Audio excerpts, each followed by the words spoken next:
NRREE di negara kita bagi mengawal selia aktiviti perlubungan mineral. SOP tersebut menyediakan prosedur yang teratur bagi aktiviti di peringkat pra-perlumbungan, semasa perlumbungan dan pasca perlumbungan. Dan ini kita gubal berdasarkan kajian dan dapatan daripada projek perintis di Kenering, Perak. Kerajaan juga masih lagi memperhalusi idea perlumbungan NRREE di hutan simpan kekal kerana implikasinya, dan SOP telah pun dipersetujui untuk digunapakai di dalam mesyuarat jawatankuasa penyelarasan pembangunan industri mineral ataupun JKPPIM yang saya pengerusikan dan dihadiri oleh menteri-menteri besar, ketua-ketua menteri dan exco kerajaan negeri yang bertanggungjawab ke atas pengurusan mineral di negeri masing-masing pada 2 Oktober 2023. Antara penekanan dalam SOP ini tentang soal kaitan aktiviti perlumbungan dan kesan kepada alam sekitar dan juga ekosistem ialah pertama, penetapan perlumbungan NRREE daripada ion absorption clay untuk menghasilkan RE karbonat tidak boleh melibatkan penghasilan bahan radioaktif. Ini berbeza dengan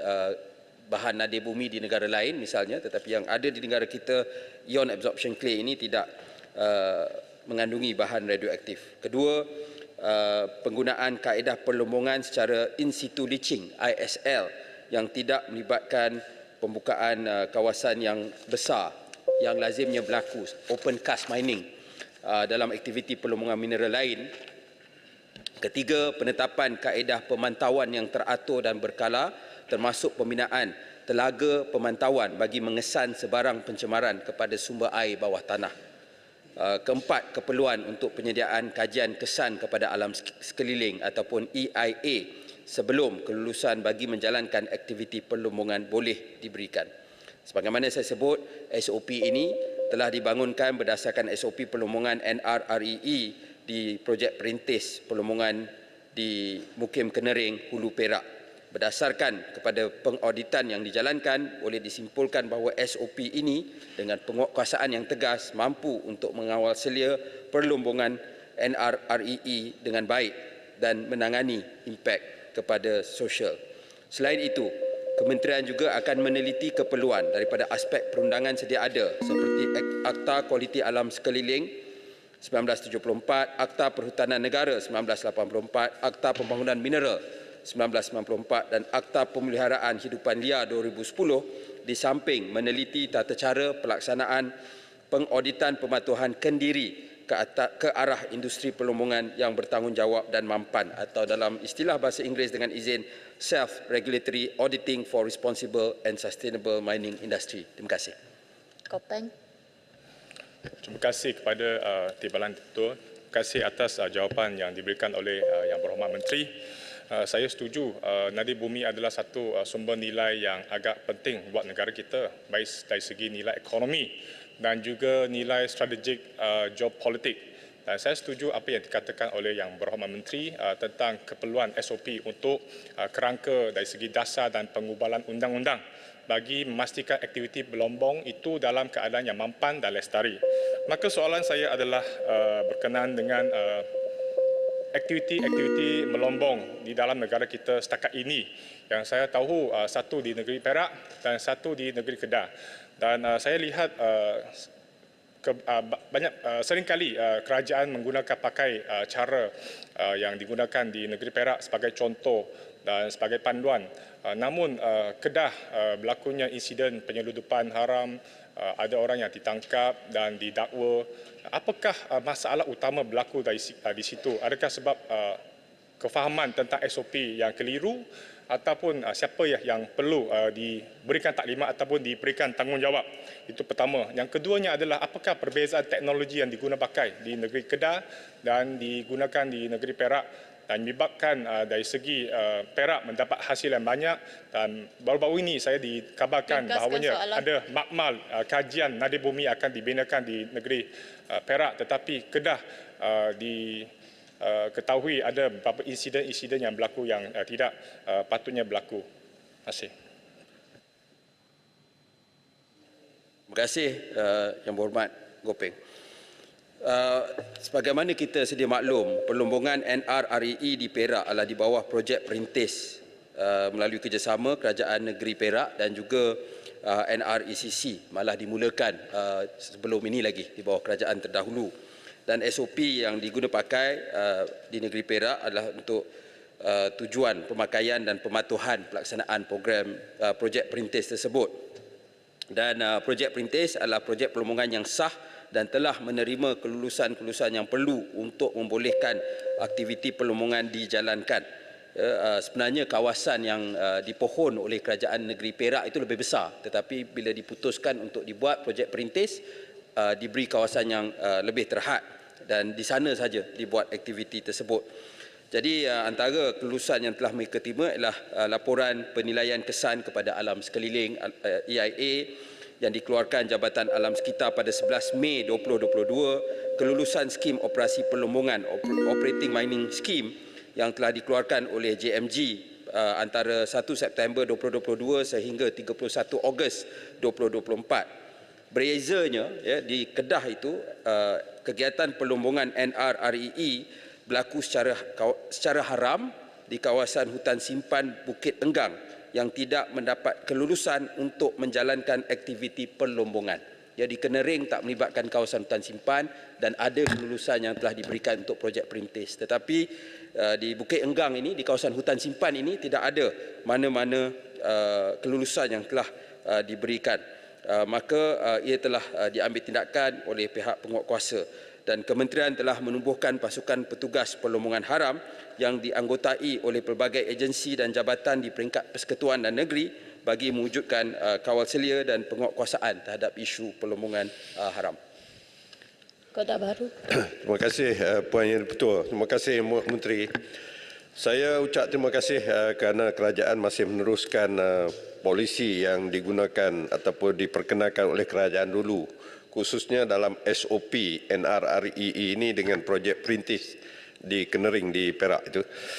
Saya ingin menarik perhatian Dewan ini bahawa antara negara di dunia yang berjaya menguruskan NRREE sehingga menjadi satu main revenue kepada negara itu adalah Kanada.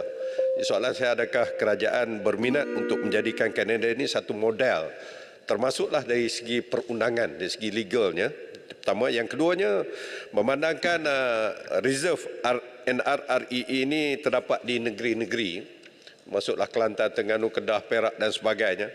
Adakah kerajaan bercadang untuk menjadikan NRREE ini pengendaliannya seumpama minyak dan gas, yang mana diwujudkan satu perbadanan di peringkat persekutuan iaitu Petronas dan diadakan seumpama PDA, perjanjian antara negeri dan persekutuan dan juga negeri, dan negeri mendapat royalty sebagai contohnya. Saya mohon penjelasan. Terima kasih. Terima kasih Yang Berhormat yang memang arif lah tentang perkara ini sebagai mantan Menteri yang bertanggungjawab. Saya fikir kita tahu daripada segi NRREE sebagai satu perlombongan, malah seluruh supply chain itu, negara yang paling kehadapan adalah negara China, dan mereka ada satu peranan yang sangat besar di dalam industri ini. Namun kita juga tahu bahawa banyak negara-negara lain turut terlibat. Kita ada Linus yang beroperasi di Pahang yang mengambil hasil daripada Australia. Pada masa yang sama kita juga nak tengok negara-negara lain, misalnya Kanada, yang mungkin kita tertarik ialah kerana mereka juga adalah sebuah negara berbentuk persekutuan. Jadi dari segi perundangan antara peringkat federal dan negeri itu akan menjadi sangat relevan untuk negara kita sendiri. Tentang bagaimana kita nak dengan izin approach soal ini dalam konteks perundangan sedia ada, yang mana mineral berada di bawah bidang kuasa kerajaan negeri. Kalau dalam keadaan sekarang, kawal selia yang ada di peringkat persekutuan selain daripada penyelarasan dasar ialah daripada segi permit ekspor, yang itu dipegang oleh kerajaan persekutuan. Tetapi saya fikir kita memang akan ada perbincangan yang menyeluruh. Kita tahu bahawa NRREE inilah satu hasil yang sangat strategik dan direbut oleh seluruh dunia. terutama dengan soal peralihan tenaga, kereta elektrik dan sebagainya, maka kita akan terus adakan perbincangan dengan pihak kerajaan-kerajaan negeri, sebab yang sebagaimana diumumkan oleh Yang Amat Berhormat Perdana Menteri, kita tidak mahu ekspor bahan mentah NRREE. Jadi dalam konteks itu kita perlu ada penyelarasan. Tak mungkin setiap negeri nak ada processing plant. Mungkin kita boleh tengok kita ada Lynas buat masa ini mereka proses atau REE daripada Australia yang berbentuk lain. Mereka ada kesediaan untuk menerima NRREE Malaysia, tetapi negeri-negeri lain juga ada minat. Jadi kita nak tengok bagaimana pendekatan itu boleh dibuat dalam keadaan sumber dan teknologi yang agak terhad dalam sektor ini. YB Menteri. Saya jemput Tan Sri Dato' Haji Mahyadin bin Haji Muhammad Yassin Paguh. Datuk Ketua, soalan saya soalan nombor 2.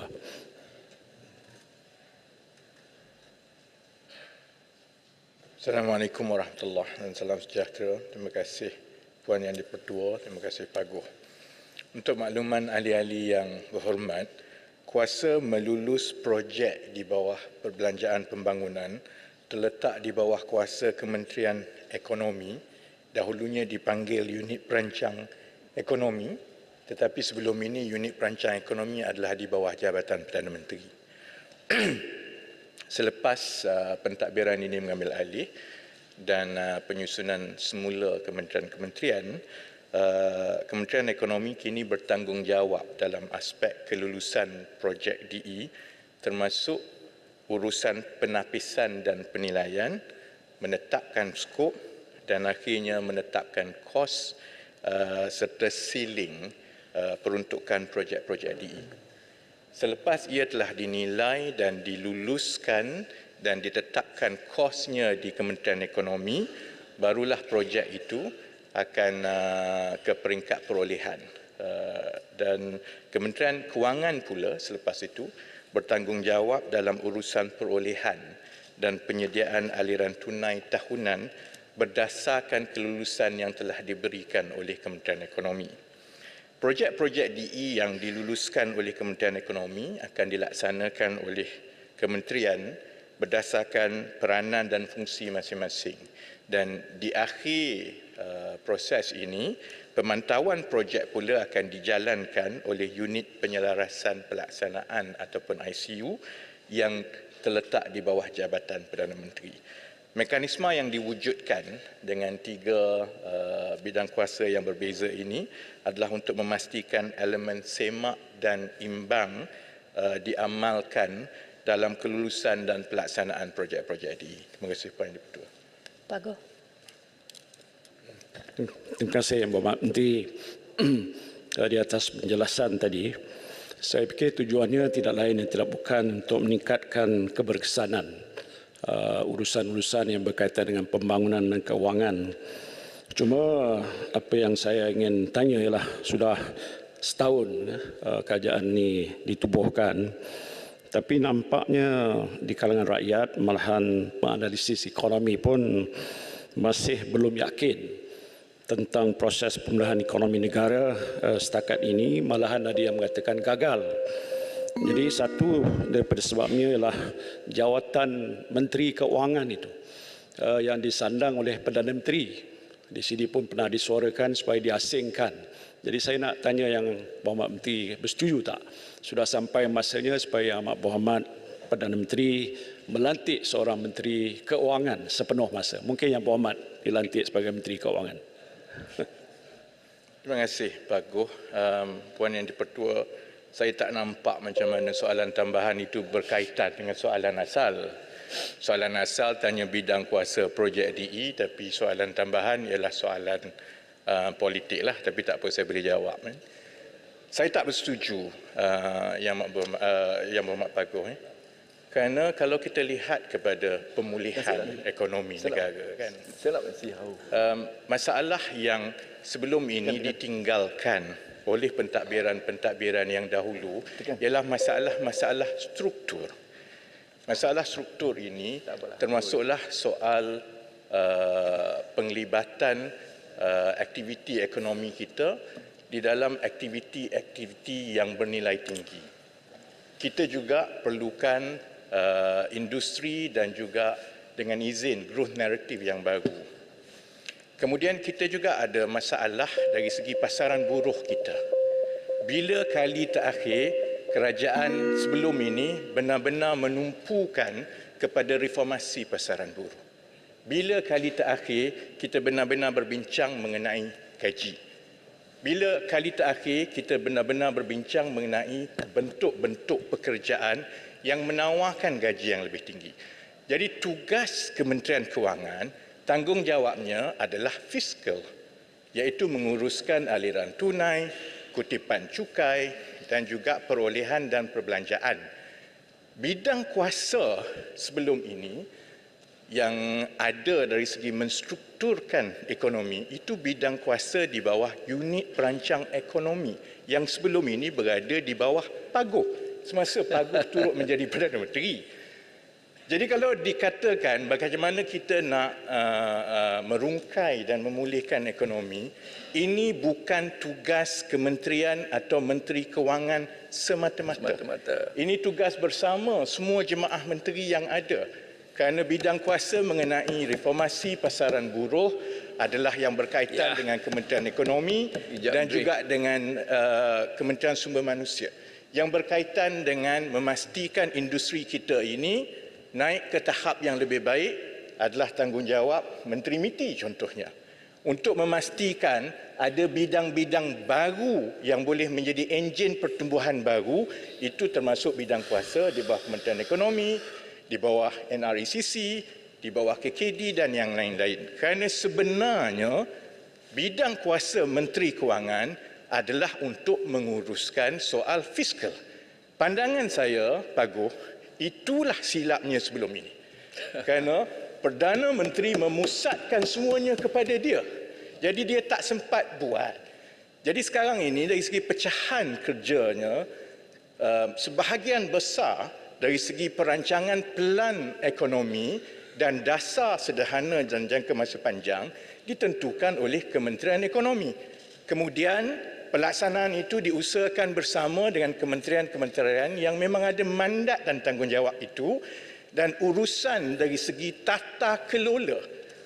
Kerana Menteri Kewangan bertanggungjawab memastikan proses perolehan itu benar-benar telus. Sebab itu pandangan saya, tokoh yang paling baik untuk menjadi Menteri Kewangan ialah Perdana Menteri. Kerana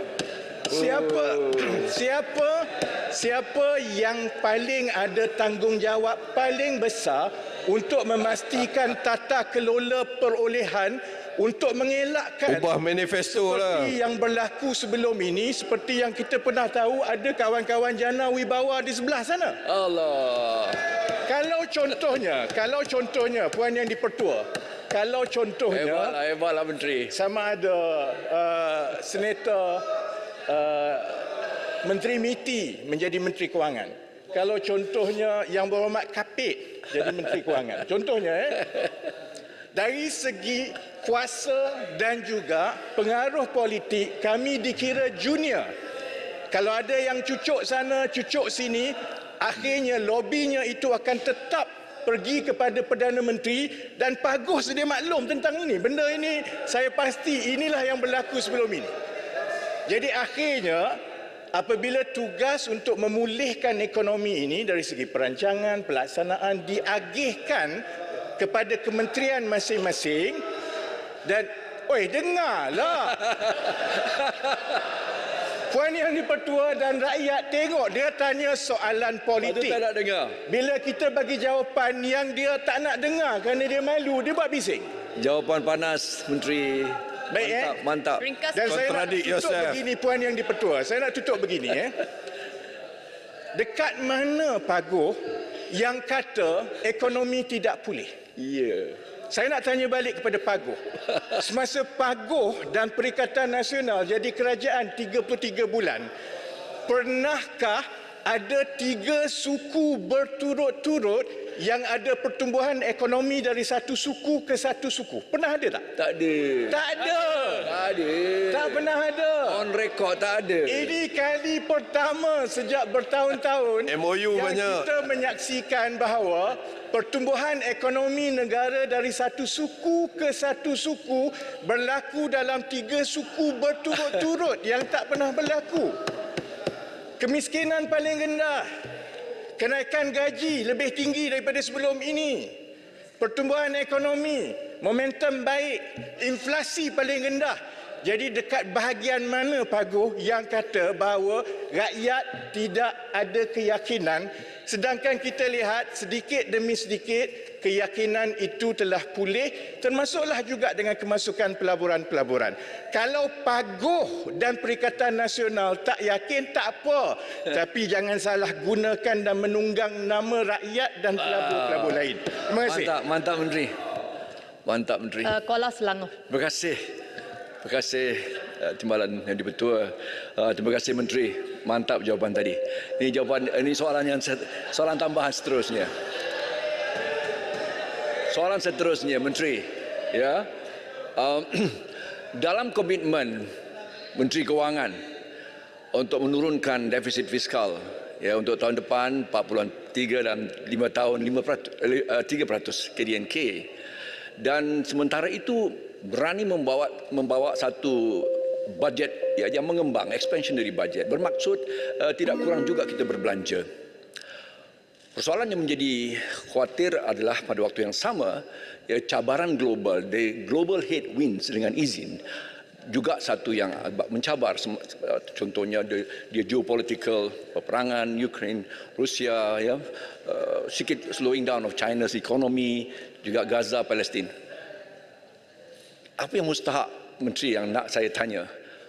Apakah langkah-langkah yang dapat memberikan rakyat mampu memantau pelaksanaan bajet 2024 ini yang dulunya ada, tak silap saya, satu mekanisme laksana, idea semua membawa pantau laksana, satu data set, ya, yang dibawa dalam bentuknya sama ada periodikal atau selanjar serta berterusan, supaya pelaksanaan bajet kali ini benar-benar dapat dipacu dengan kebertanggungjawab itu terus langsung dapat dipantau oleh rakyat. Terima kasih Menteri, tolong berikan pencerahan. Terima kasih yang di-Pertua. Terima kasih Kuala Selangor. Ringkaskan jawapan ya. Dia bergantung, Kuala Selangor, sebenarnya kesan dan limpahan daripada sesuatu perancangan ekonomi kerajaan.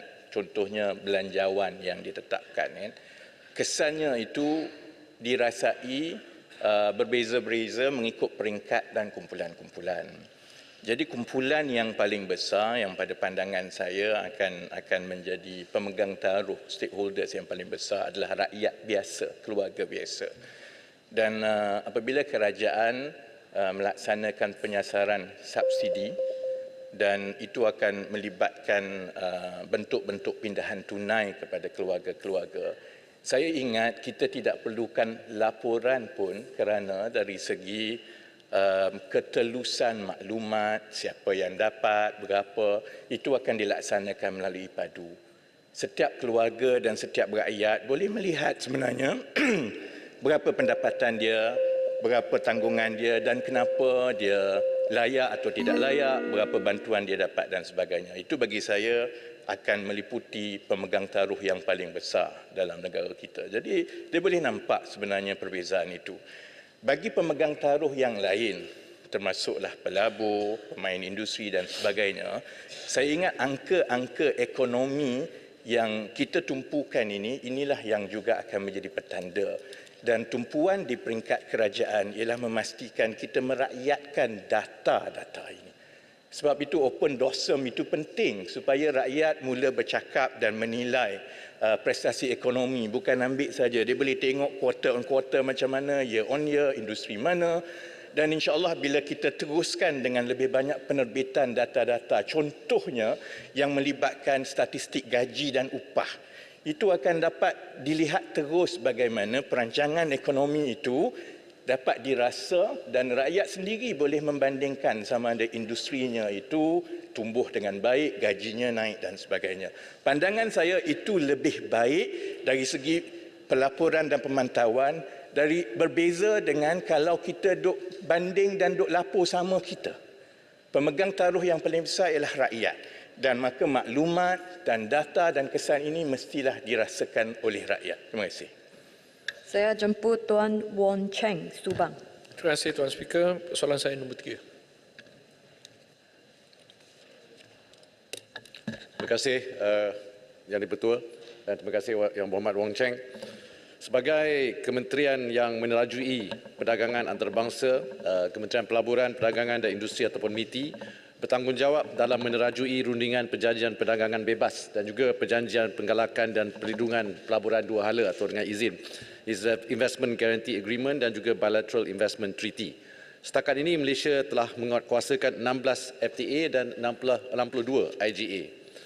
Pada masa kini Malaysia sedang merundingkan FTA baharu yang seperti berikut.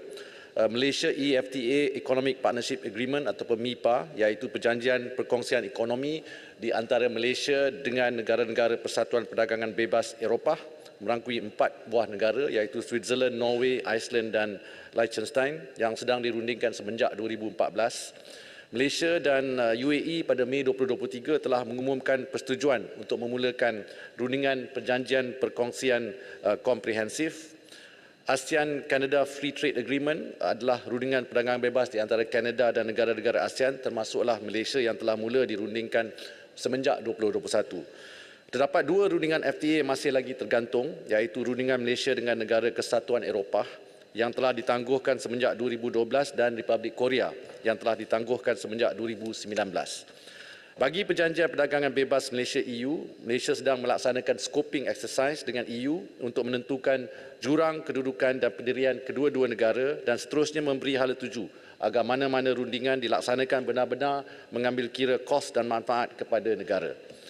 Malaysia juga masih bersikap terbuka terhadap mengadakan perjanjian perdagangan bebas dengan Republik Korea dan sedang mengkaji hala tuju rundingan dengan mengambil kira faedah kepada negara. Bagi perjanjian penggalakan dan perlindungan pelaburan dua hala, Malaysia sedang merundingkan IGA yang baru dengan Qatar, di mana rundingan telah dimulakan pada tahun 2022.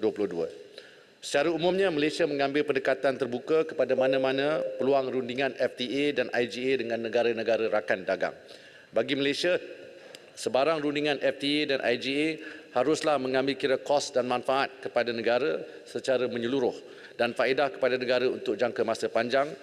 Antara tindakan yang diambil sebelum memulakan mana-mana rundingan FTA dan IGA yang baru adalah dengan melaksanakan kajian seperti analisis kos faedah ataupun CBA, Cost Benefit Analysis, yang komprehensif kepada mana-mana cadangan rundingan baru.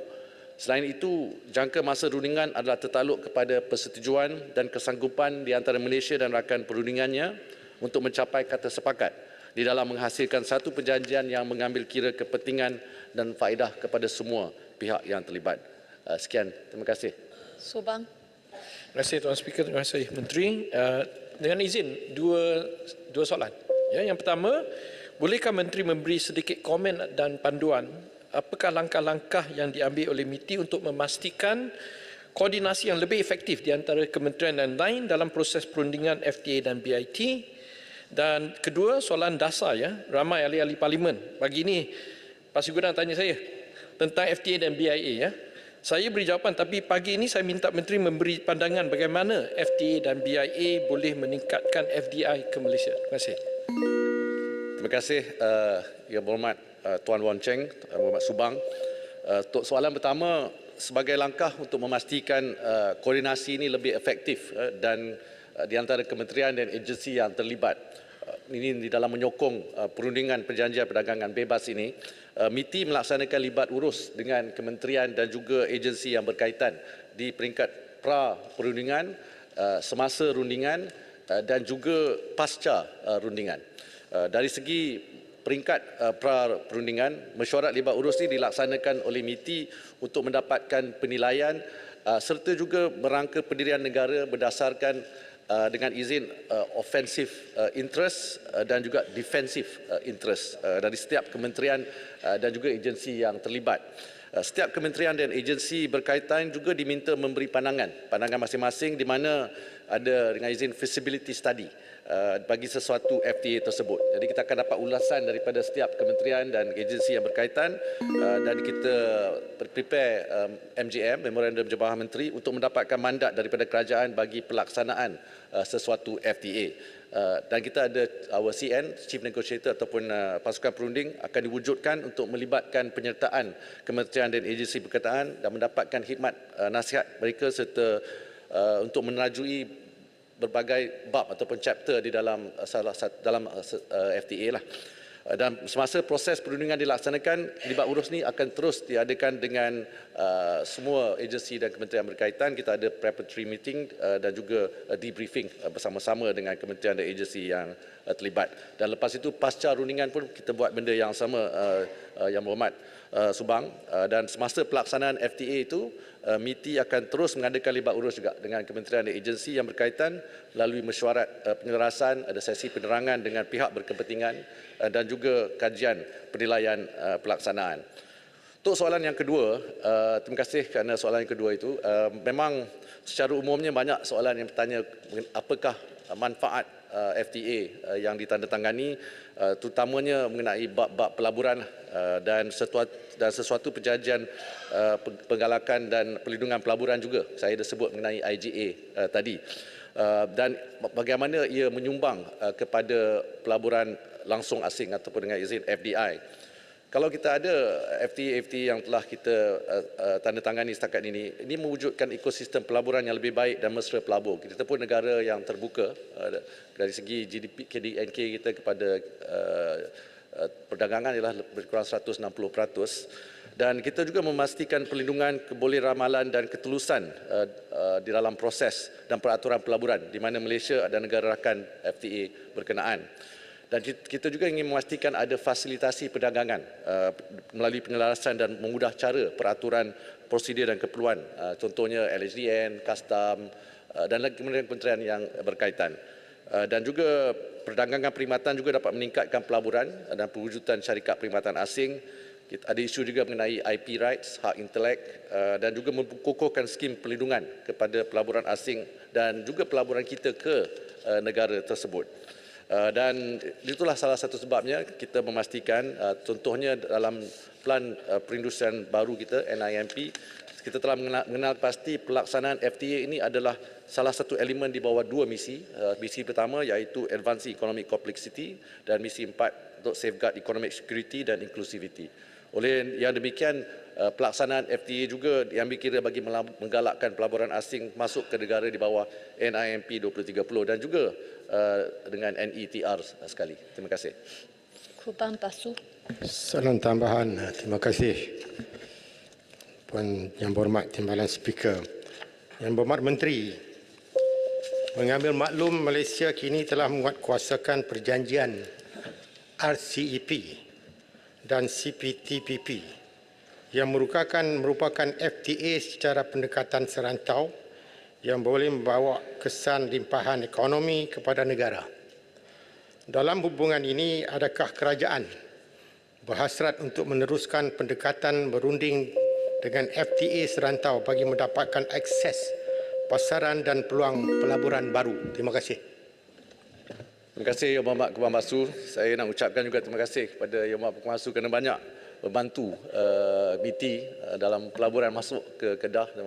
Salah satu kawan yang banyak cepat memberi kelulusan. So, terima kasih.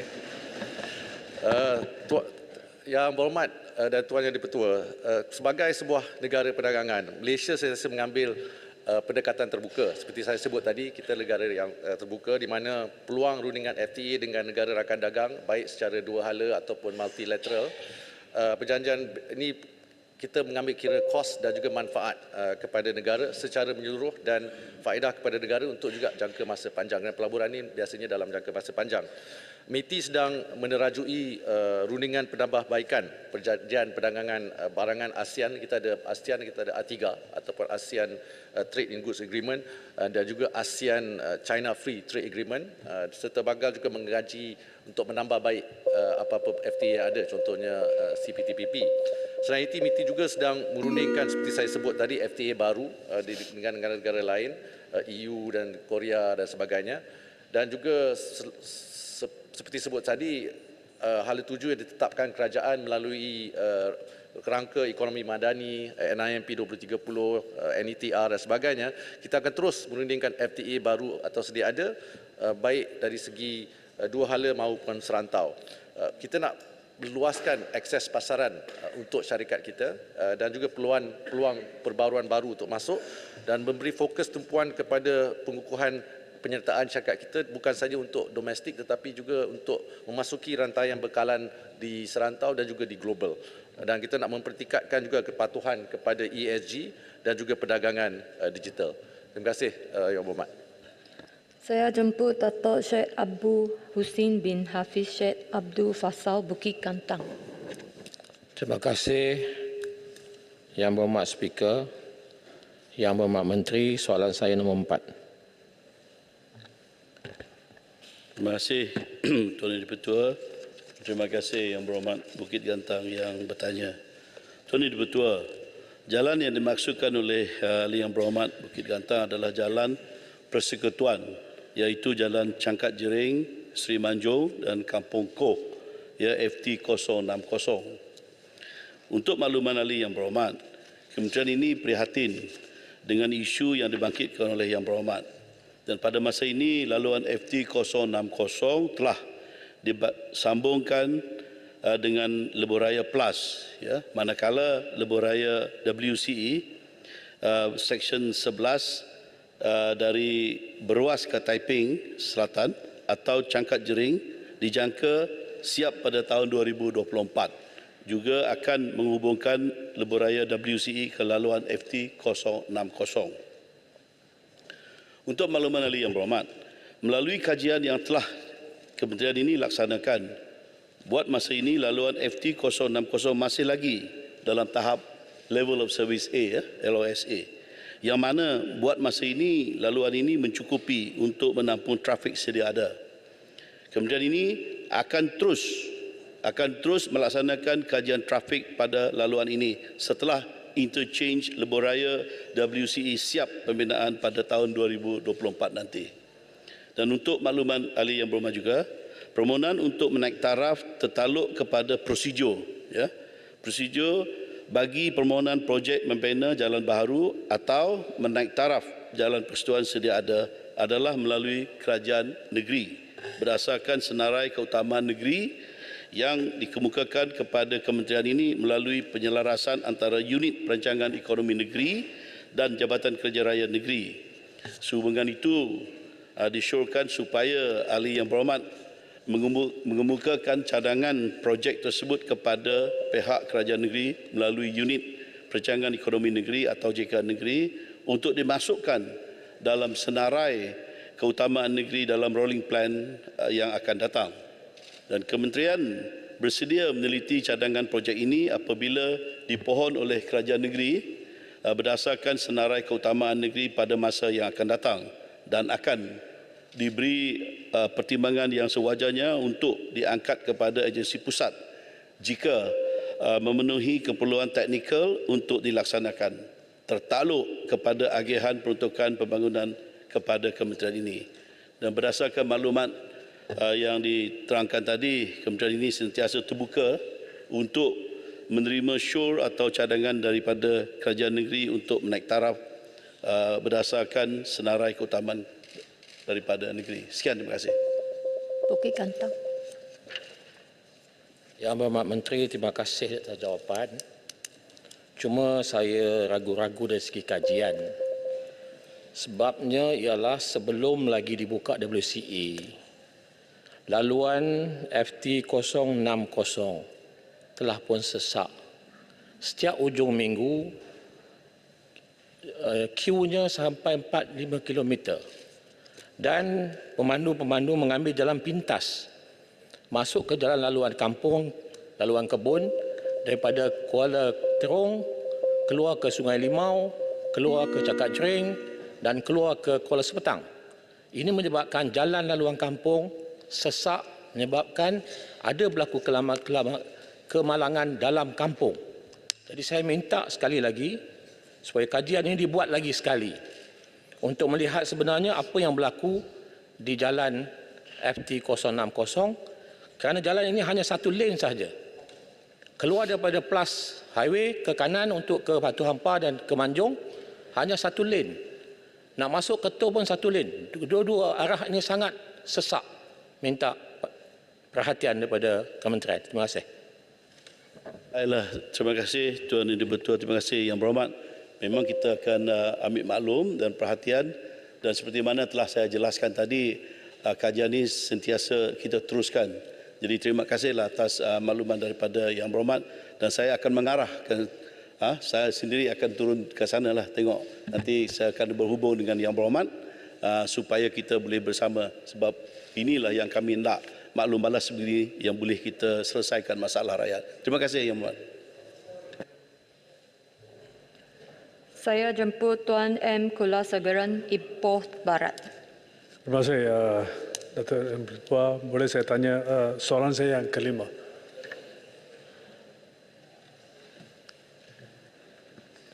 Okey.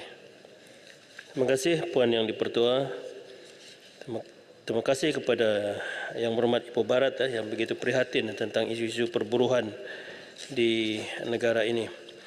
Puan Yang Dipertua, pindahan Akta Kerja 1955, pindahan 2022 telah berkuat kuasa pada 1 Januari 2023 di bawah Seksyen 37(1)(d)(2) Akta Kerja 1955 memperuntukkan tempoh cuti bersalin selama 98 hari selaras dengan Konvensyen Pertubuhan Buruh Antarabangsa. Untuk makluman Dewan Yang Mulia, Kementerian Sumber Manusia Menerusi Jabatan Tenaga Kerja Semenanjung berusaha memastikan semua majikan di sektor swasta mematuhi pindahan ini sebagaimana yang diperuntukkan dengan mengadakan beberapa inisiatif.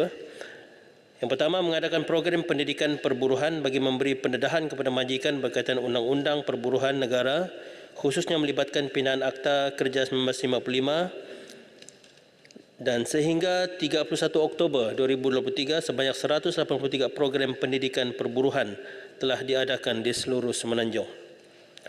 Memberi khidmat nasihat kepada majikan secara individu atau berkumpulan, menerbitkan poster pelindungan wanita hamil dan bersalin di portal jabatan, melaksanakan 23,279 pemeriksaan berkanun sehingga 31 Oktober 2023, menjalankan siasatan aduan dan menyelesaikan tuntutan kes buruh yang diterima daripada pekerja, dan melaksanakan tindakan pendakwaan dan kompaun jika disabit kesalahan. Tuan Yang Pertua, majikan yang didapati tidak mematuhi peruntukan tersebut telah dinasihatkan untuk membuat tindakan pembetulan, dan sekiranya gagal, kertas siasatan akan dibuka untuk tindakan pendakwaan atau kompaun dengan denda maksimum sehingga RM50,000 jika disabit kesalahan. Sehingga 31 Oktober 2023, sebanyak 44 kes aduan telah diterima. Daripada jumlah tersebut, 28 aduan adalah berasas, manakala baki 16 aduan adalah tidak berasas. Bagi aduan yang berasas, majikan-majikan yang terlibat telah diberikan peringatan dan tindakan pembetulan telah diambil. Semua kes tersebut telah diselesaikan melalui pematuhan majikan dengan pemberian kelayakan tempoh bersalin selama 98 hari kepada pekerja. Sekian, terima kasih. Ipoh Barat. Terima kasih Tuan Speaker. Cuti bersalin ini juga terpakai kepada suami. Paternity leave pun ada. Tapi saya nak tanya soalan, selepas 98 hari, kerajaan sendiri ada cadang bahawa pada tahun Februari 2023 bajet, di mana cadangan adalah sedemikian. Kerajaan perpaduan sensitif akan keperluan kaum wanita, terutamanya mereka yang terpaksa berhenti bekerja selepas tempoh cuti bersalin untuk menjaga anak-anak kerana kos penjagaan kanak-kanak yang tinggi. Bagi menggalakkan wanita kembali bekerja, Perkeso akan meminda aktanya untuk membolehkan pemberian geran bersamaan 80% daripada nilai gaji yang diinsurunkan pekerja. Dianggarkan lebih 130,000 wanita yang kembali bekerja selepas bersalin akan mendapat manfaat daripada geran ini, melibatkan dana keseluruhan RM290 juta setahun. Soalan. Puan Speaker, nombor 1, bajet 2024 pun telah ditabelkan, tapi sehingga sekarang geran dan manfaat kepada wanita-wanita yang bersalin tidak ada. Apakah kelambatan membawa pemindahan ini walaupun ada polisi yang tertentu tahun dulu sudah bermula? Oleh kerana kelambatan ini, itu adalah lose-lose position di mana kerajaan setuju untuk memberi pampasan tersebut. Jadi soalan saya adalah, bilakah akta pemindahan itu walaupun lambat, late tetapi it's better than nothing, tetapi mustahaknya semua orang nampaknya rugi dalam kelambatan membawa akta ini. Adakah minggu hadapan pemindahan ini boleh dibawa supaya lebih kurang 130,000 wanita akan dapat manfaat dan wang yang ada agihkan RM290,000 ini akan disampaikan kepada rakyat. Terima kasih. Terima kasih Yang Berhormat Ibu Barat. Untuk isu yang disebut secara spesifik tentang geran padanan tersebut, saya akan minta supaya jawapan bertulis akan dibuat. Yang saya takut dia, sebab kita ada dalam perkesaan ini, kita ada skim perlindungan untuk orang bekerja sendiri. Yang ini 80% adalah dibayar oleh pihak kerajaan, hanya 20% sahaja yang ditanggung oleh pekerja. Saya takut dia berkaitan dengan isu itu. Tapi saya pikir yang disebut oleh Yang Hormat Ibu Barat ini agak spesifik. Tapi saya akan buat soalan secara bertulis. Dan untuk kalau perlu rasanya untuk pindah untuk minggu hadapan itu agak tapi kita akan cuba, kita akan minta, kita akan bincang. Yang Hormat, ini telah dijanjikan oleh Kerajaan Perpaduan. Maka patut sudah buat dalam tempoh ini. Kenapa kelambatan atau saya tak mau kata ada soalan-soalan yang lebih keras lah, tapi kelambatan ini tidak boleh diterima. Kita ambil maklum. Saya sendiri akan bincang dengan menteri dan dengan pengurusan, dan kita akan cuba selesaikan masalah ini sekadar yang kita boleh, kemampuan kita lah di peringkat kementerian. Okey, sekian, terima kasih. Jalun. Tuan Yang Dipertua, Akta Kerja 1995 telah pun dikuatkuasakan pada 1 Januari baru ini yang dimaklumkan oleh Yang Berhormat Menteri. Salah satu perkara yang mungkin mengundang kerisauan iaitulah wanita-wanita yang bersalin bercuti selama 98 hari. Adakah di situ ada kemungkinan majikan-majikan mereka ini akan membuat suatu pilihan yang lain dengan mengambil pekerja sebagai menggantikan, dan ini mungkin akan timbul diskriminasi kepada wanita pekerja yang cuti bersalin itu. Itu yang pertama. Yang kedua, andai kata laporan diajukan kepada Jabatan Tenaga Kerja untuk diambil tindakan kepada Jabatan Tenaga Kerja akibat tidak mengambil ataupun tidak menyambung wanita yang bekerja itu, apakah langkah yang boleh diambil sebagai win-win situation? Satu, menjaga pekerja yang cuti bersalin dikekalkan terus bekerja. Dan yang kedua, majikan itu tidak diambil tindakan undang-undang akibat kecuaian dia mengambil pekerja ganti. Itu soalan tambahan saya sikit. Yang Berhormat Jerlun.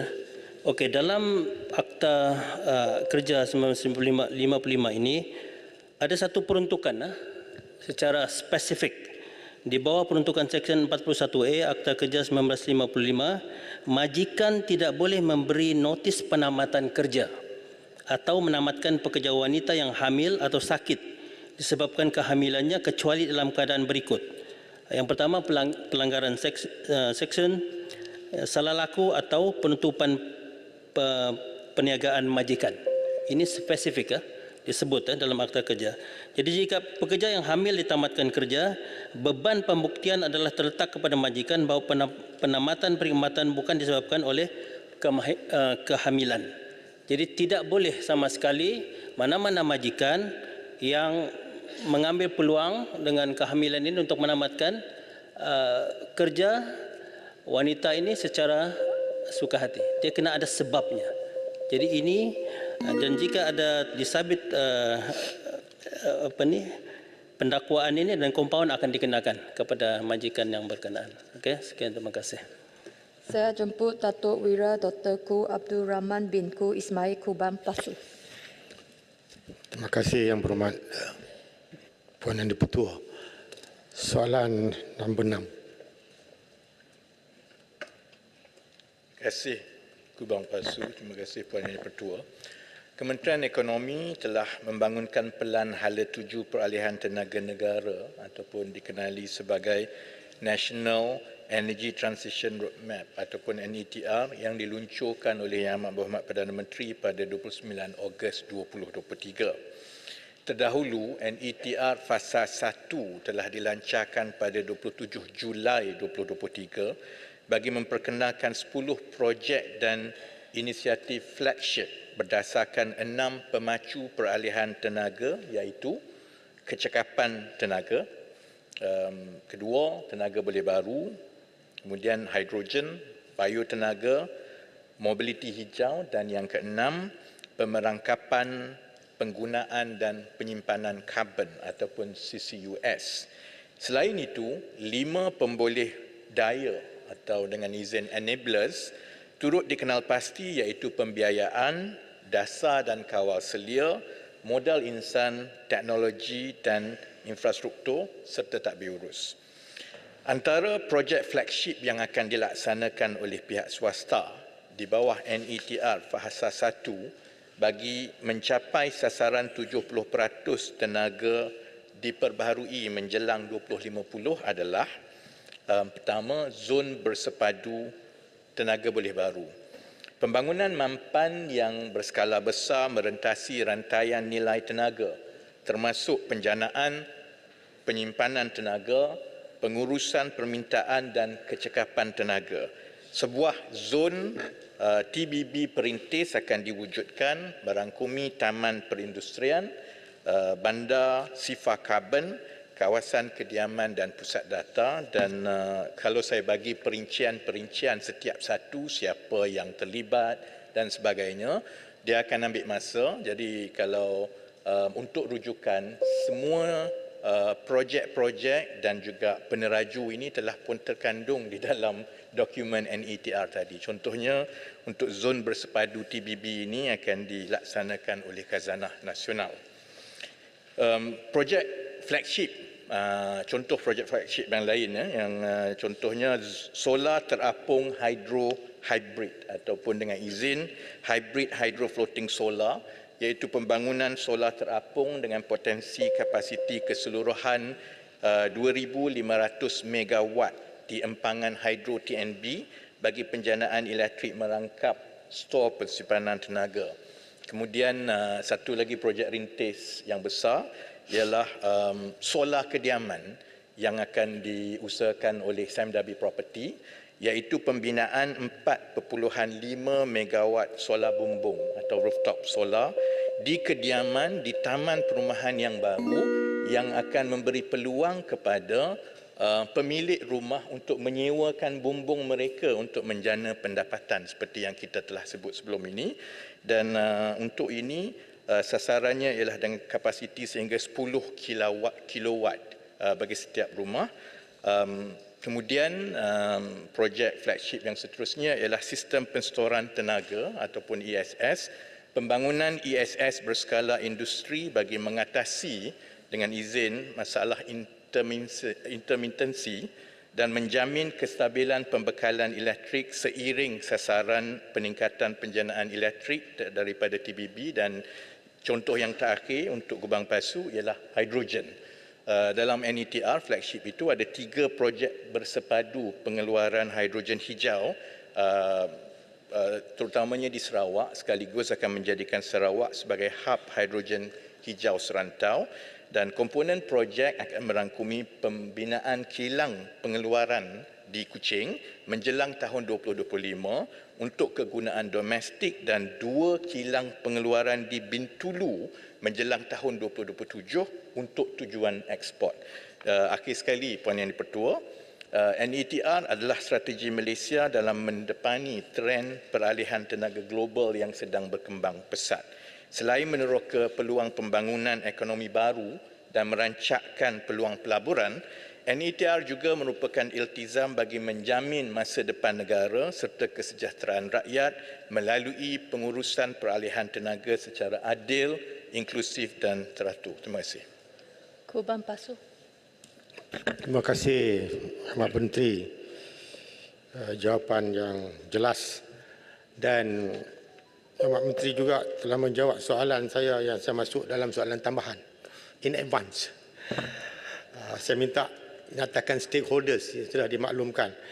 Cuma saya nak tanya, saya nak nyatakan bahawa adalah jelas kerajaan memberikan penekanan dan fokus bagi mentransformasi Malaysia dalam penggunaan tenaga terutamanya matlamat bagi mencapai pelepasan net zero greenhouse GHG pada tahun 2050. Tahniah. Dan setelah dilancarkan NTR ini pada Ogos lalu, saya nak tanya Menteri, apakah mungkin beberapa bulan saja, apakah kemajuan yang telah dicapai setakat ini? Dan saya juga ingin mohon bertanya kepada Menteri, kementerian mana yang akan menjadi peneraju dalam NTR ini? Dan lagi satu yang Pak Menteri, tadi yang Pak Menteri sebut stakeholders yang lain-lain itu. Saya juga nak tanya sebab Petronas ini nampaknya mereka bergerak in tandem dengan kerajaan dalam NTR ini kerana mereka telah mengambil inisiatif bagi menjayakan hasrat cita-cita mencapai net zero pelepasan greenhouse bagi tahun 2050. Sila nyatakan adakah Petronas juga menjadi salah sebuah stakeholder utama dalam NETR ini. Terima kasih. Terima kasih Kubang Pasu. Untuk menjawab beberapa yang ditimbulkan, mungkin saya boleh sebutkan dengan secara cepat stakeholders dan juga peneraju-peneraju, termasuklah soalan mengenai Petronas dan sebagainya. Kan? Peneraju-peneraju ini daripada 10 projek flagship itu, prosesnya ialah kita buka kepada seluruh negara untuk mereka mengemukakan projek-projek peralihan tenaga yang sedang diusahakan, kerana kerajaan tidak mahu ia menjadi projek yang melibatkan peruntukan awam. Ia mestilah projek swasta. Daripada projek itu, itulah yang setelah disaring, kita ada 10 projek flagship. Itu termasuklah prasarana sebenarnya juga terlibat, Khazanah Nasional, TMB, Saimdabi Property, kita ada KPK Malakoff, dan juga Petronas. Dari segi penerajunya adalah merentasi beberapa kementerian, tetapi keseluruhan pelaksanaan dan tata kelola NETR, dasar tenaga negara dan juga kemajuan projek flagship ini akan dipantau di Majlis Tenaga Negara yang akan dipengerusikan oleh Yang Amat Berhormat Perdana Menteri, sekretariatnya di Kementerian Ekonomi. Mengenai kementerian-kementerian yang menjadi peneraju, itu sebenarnya bergantung kepada bidang dan juga projek ataupun pemboleh daya tertentu. Contohnya yang melibatkan pembiayaan itu terletak di bawah Kementerian Kewangan pun ada, Kementerian Ekonomi pun ada, MITI pun ada.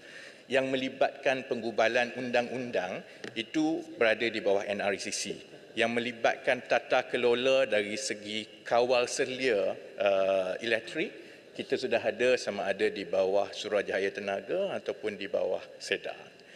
Dan akhir sekali mengenai kemajuan, sebahagian daripada projek ini Kubang Pasu sebenarnya memang telah pun melepasi feasibility. Dia sudah pun memasuki commercial agreement. Kalau kita lihat pengumuman NETR tempoh hari, dia melibatkan pengumuman pelaburan daripada pelabur-pelabur asing, melibatkan khazanah dan rakan kongsi mereka.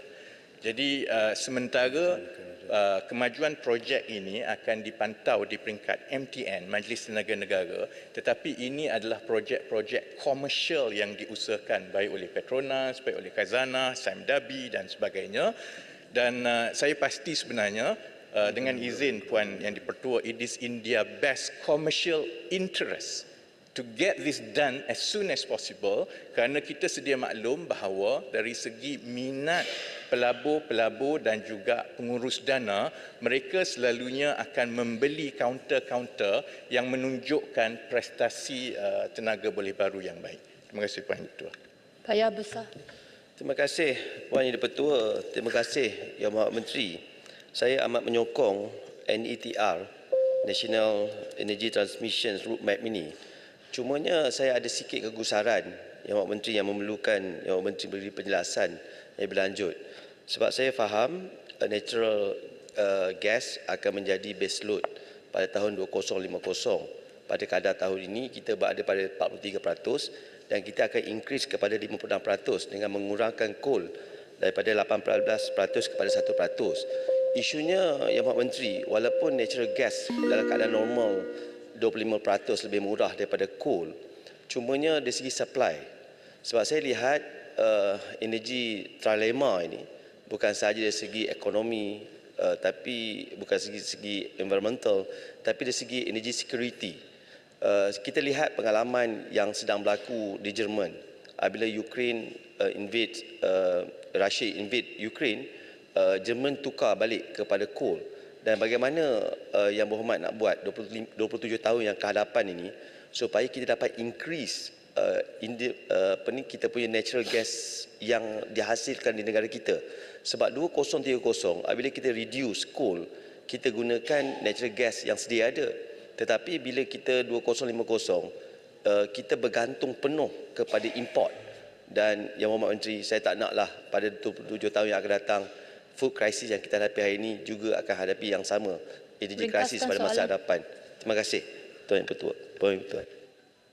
Terima kasih Paya Besar. Kalaulah segala soalan dan juga perbahasan di Dewan ini bertumpu kepada masalah-masalah strategik negara seperti itu, saya ingat Malaysia akan jadi maju dengan lebih cepat.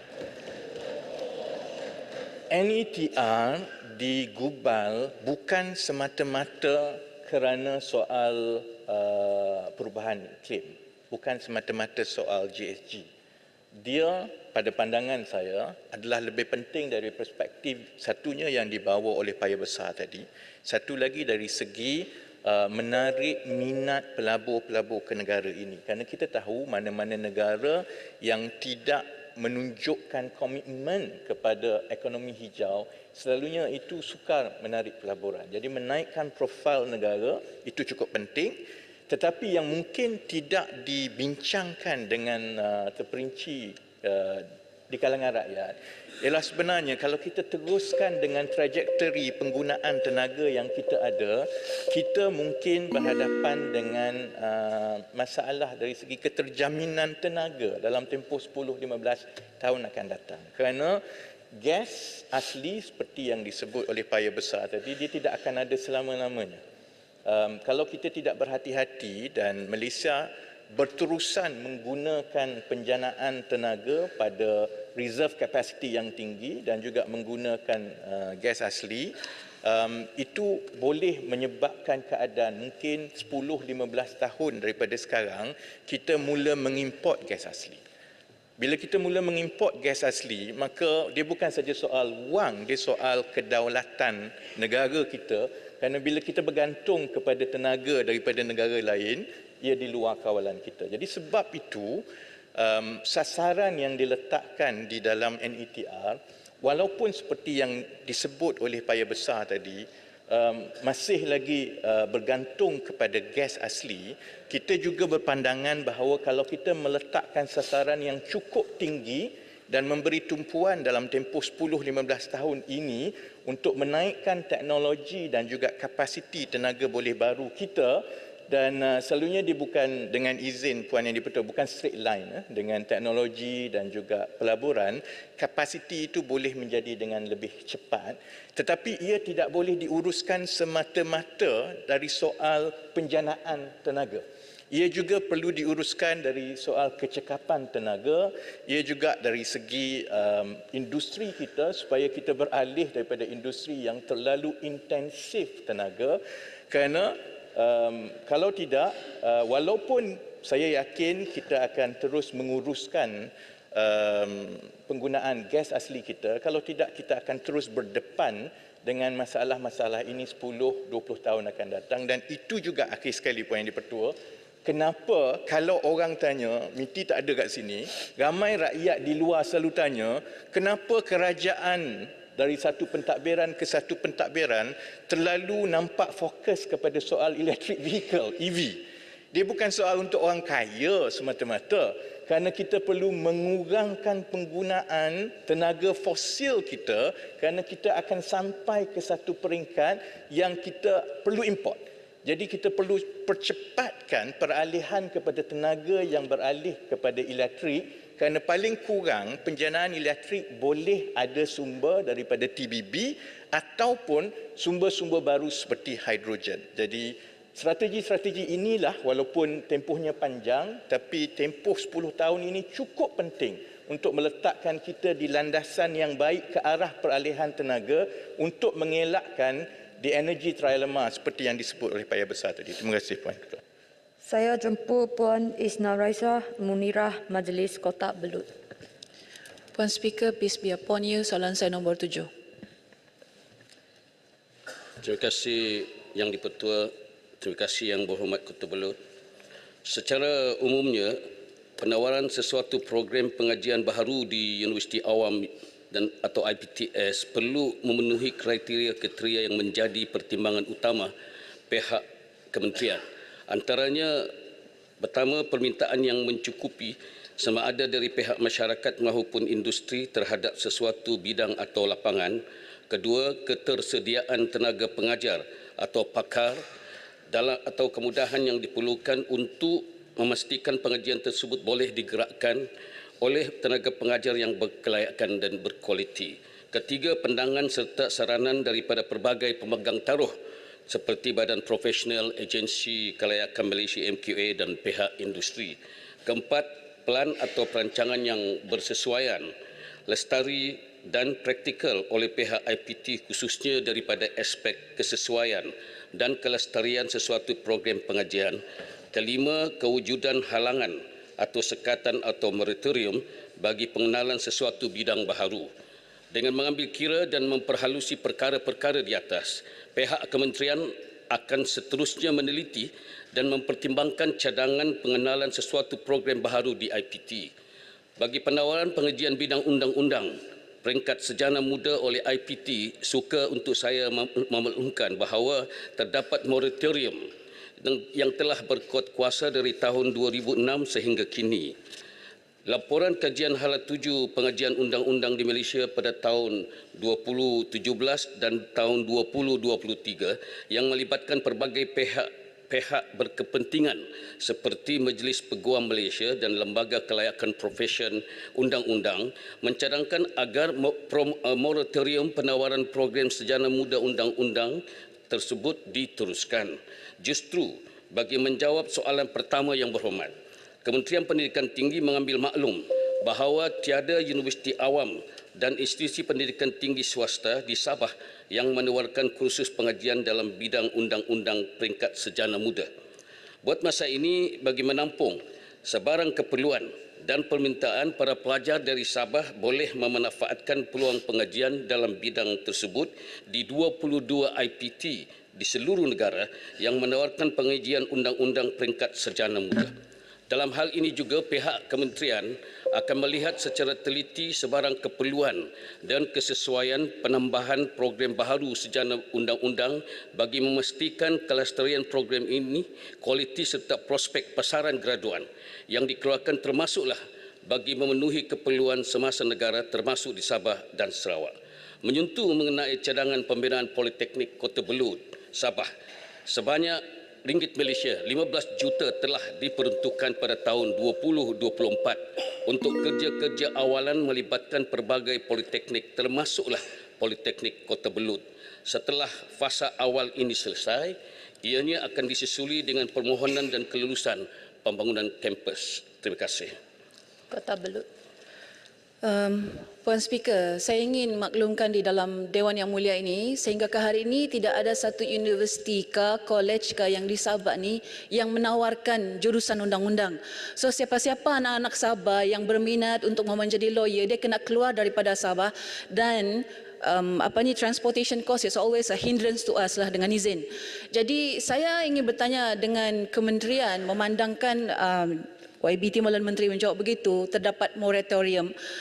Saya ingin tanya kalau kementerian bercadang untuk mengecualikan moratorium ini, dan sebab pada saya ini adalah satu keperluan, ya, dan saya rasa ini juga disokong oleh Sabah Law Society, a very orang bilang satu body yang sangat kuat untuk pembangunan Sabah. Kedua, saya juga ingin tanya kepada kementerian untuk mempertimbangkan penawaran mana-mana kursus ataupun subjek-subjek berkenaan dengan undang-undang tanah dan adat, memandangkan Sabah ini unik.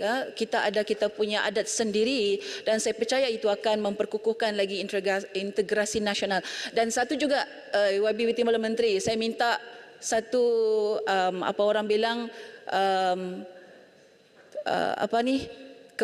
bukan kepastian lah, satu supaya pembinaan politeknik itu kalau tahun depan lah, jangan lagi dia lambat-lambat lah. Terima kasih.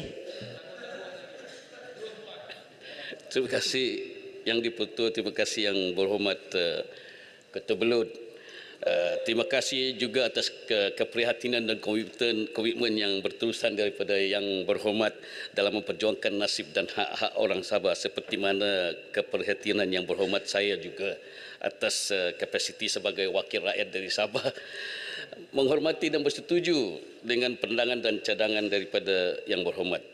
Justru saya maklumkan di sini bahawa pada 30 hari bulan November ini, Kementerian akan mengadakan mesyuarat pembentangan semula laporan akhir kajian hala 7 program undang-undang.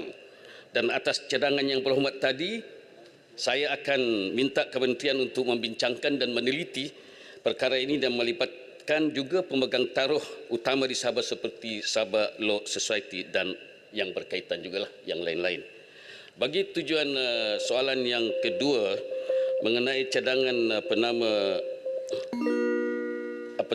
program adat, ya, saya akan dapatkan maklumat yang lebih lanjut lah daripada pihak UiTM dan UMS, dan akan membincangkan kesesuaian dan keperluan program ini ditawarkan di IPT tersebut.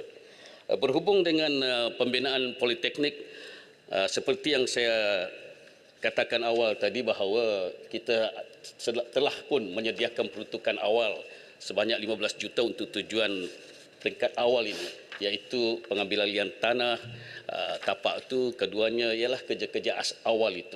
Ini bermakna kalau dari segi construction ini the preliminary things is now going to be done by 2024. Seperti yang saya katakan tadi juga bahawa tentunya bila selesai pengambilan tanah ini, yang tentunya saya minta juga Yang Berhormat yang selalu berada di Sabah untuk membantu kementerian jugalah berhubung kait dengan perpindahan milik daripada mungkin yang mempunyai tanah kepada federal ataupun kementerian ini dapat dipercepatkan. Jadi kalau ada namanya mungkin kenalan ke ataupun cara untuk YB juga bantu kita, insya-Allah sekiranya pengambilan tanah ini cepat, tentunya permohonan pembangunan itu juga akan boleh kita percepatkan insya-Allah. Dan kita akan boleh juga terus memberi jaminan bahawa 2024 mungkin boleh kita mulakan pembinaan politeknik baru di Kota Belud. Terima kasih. Badan Besar.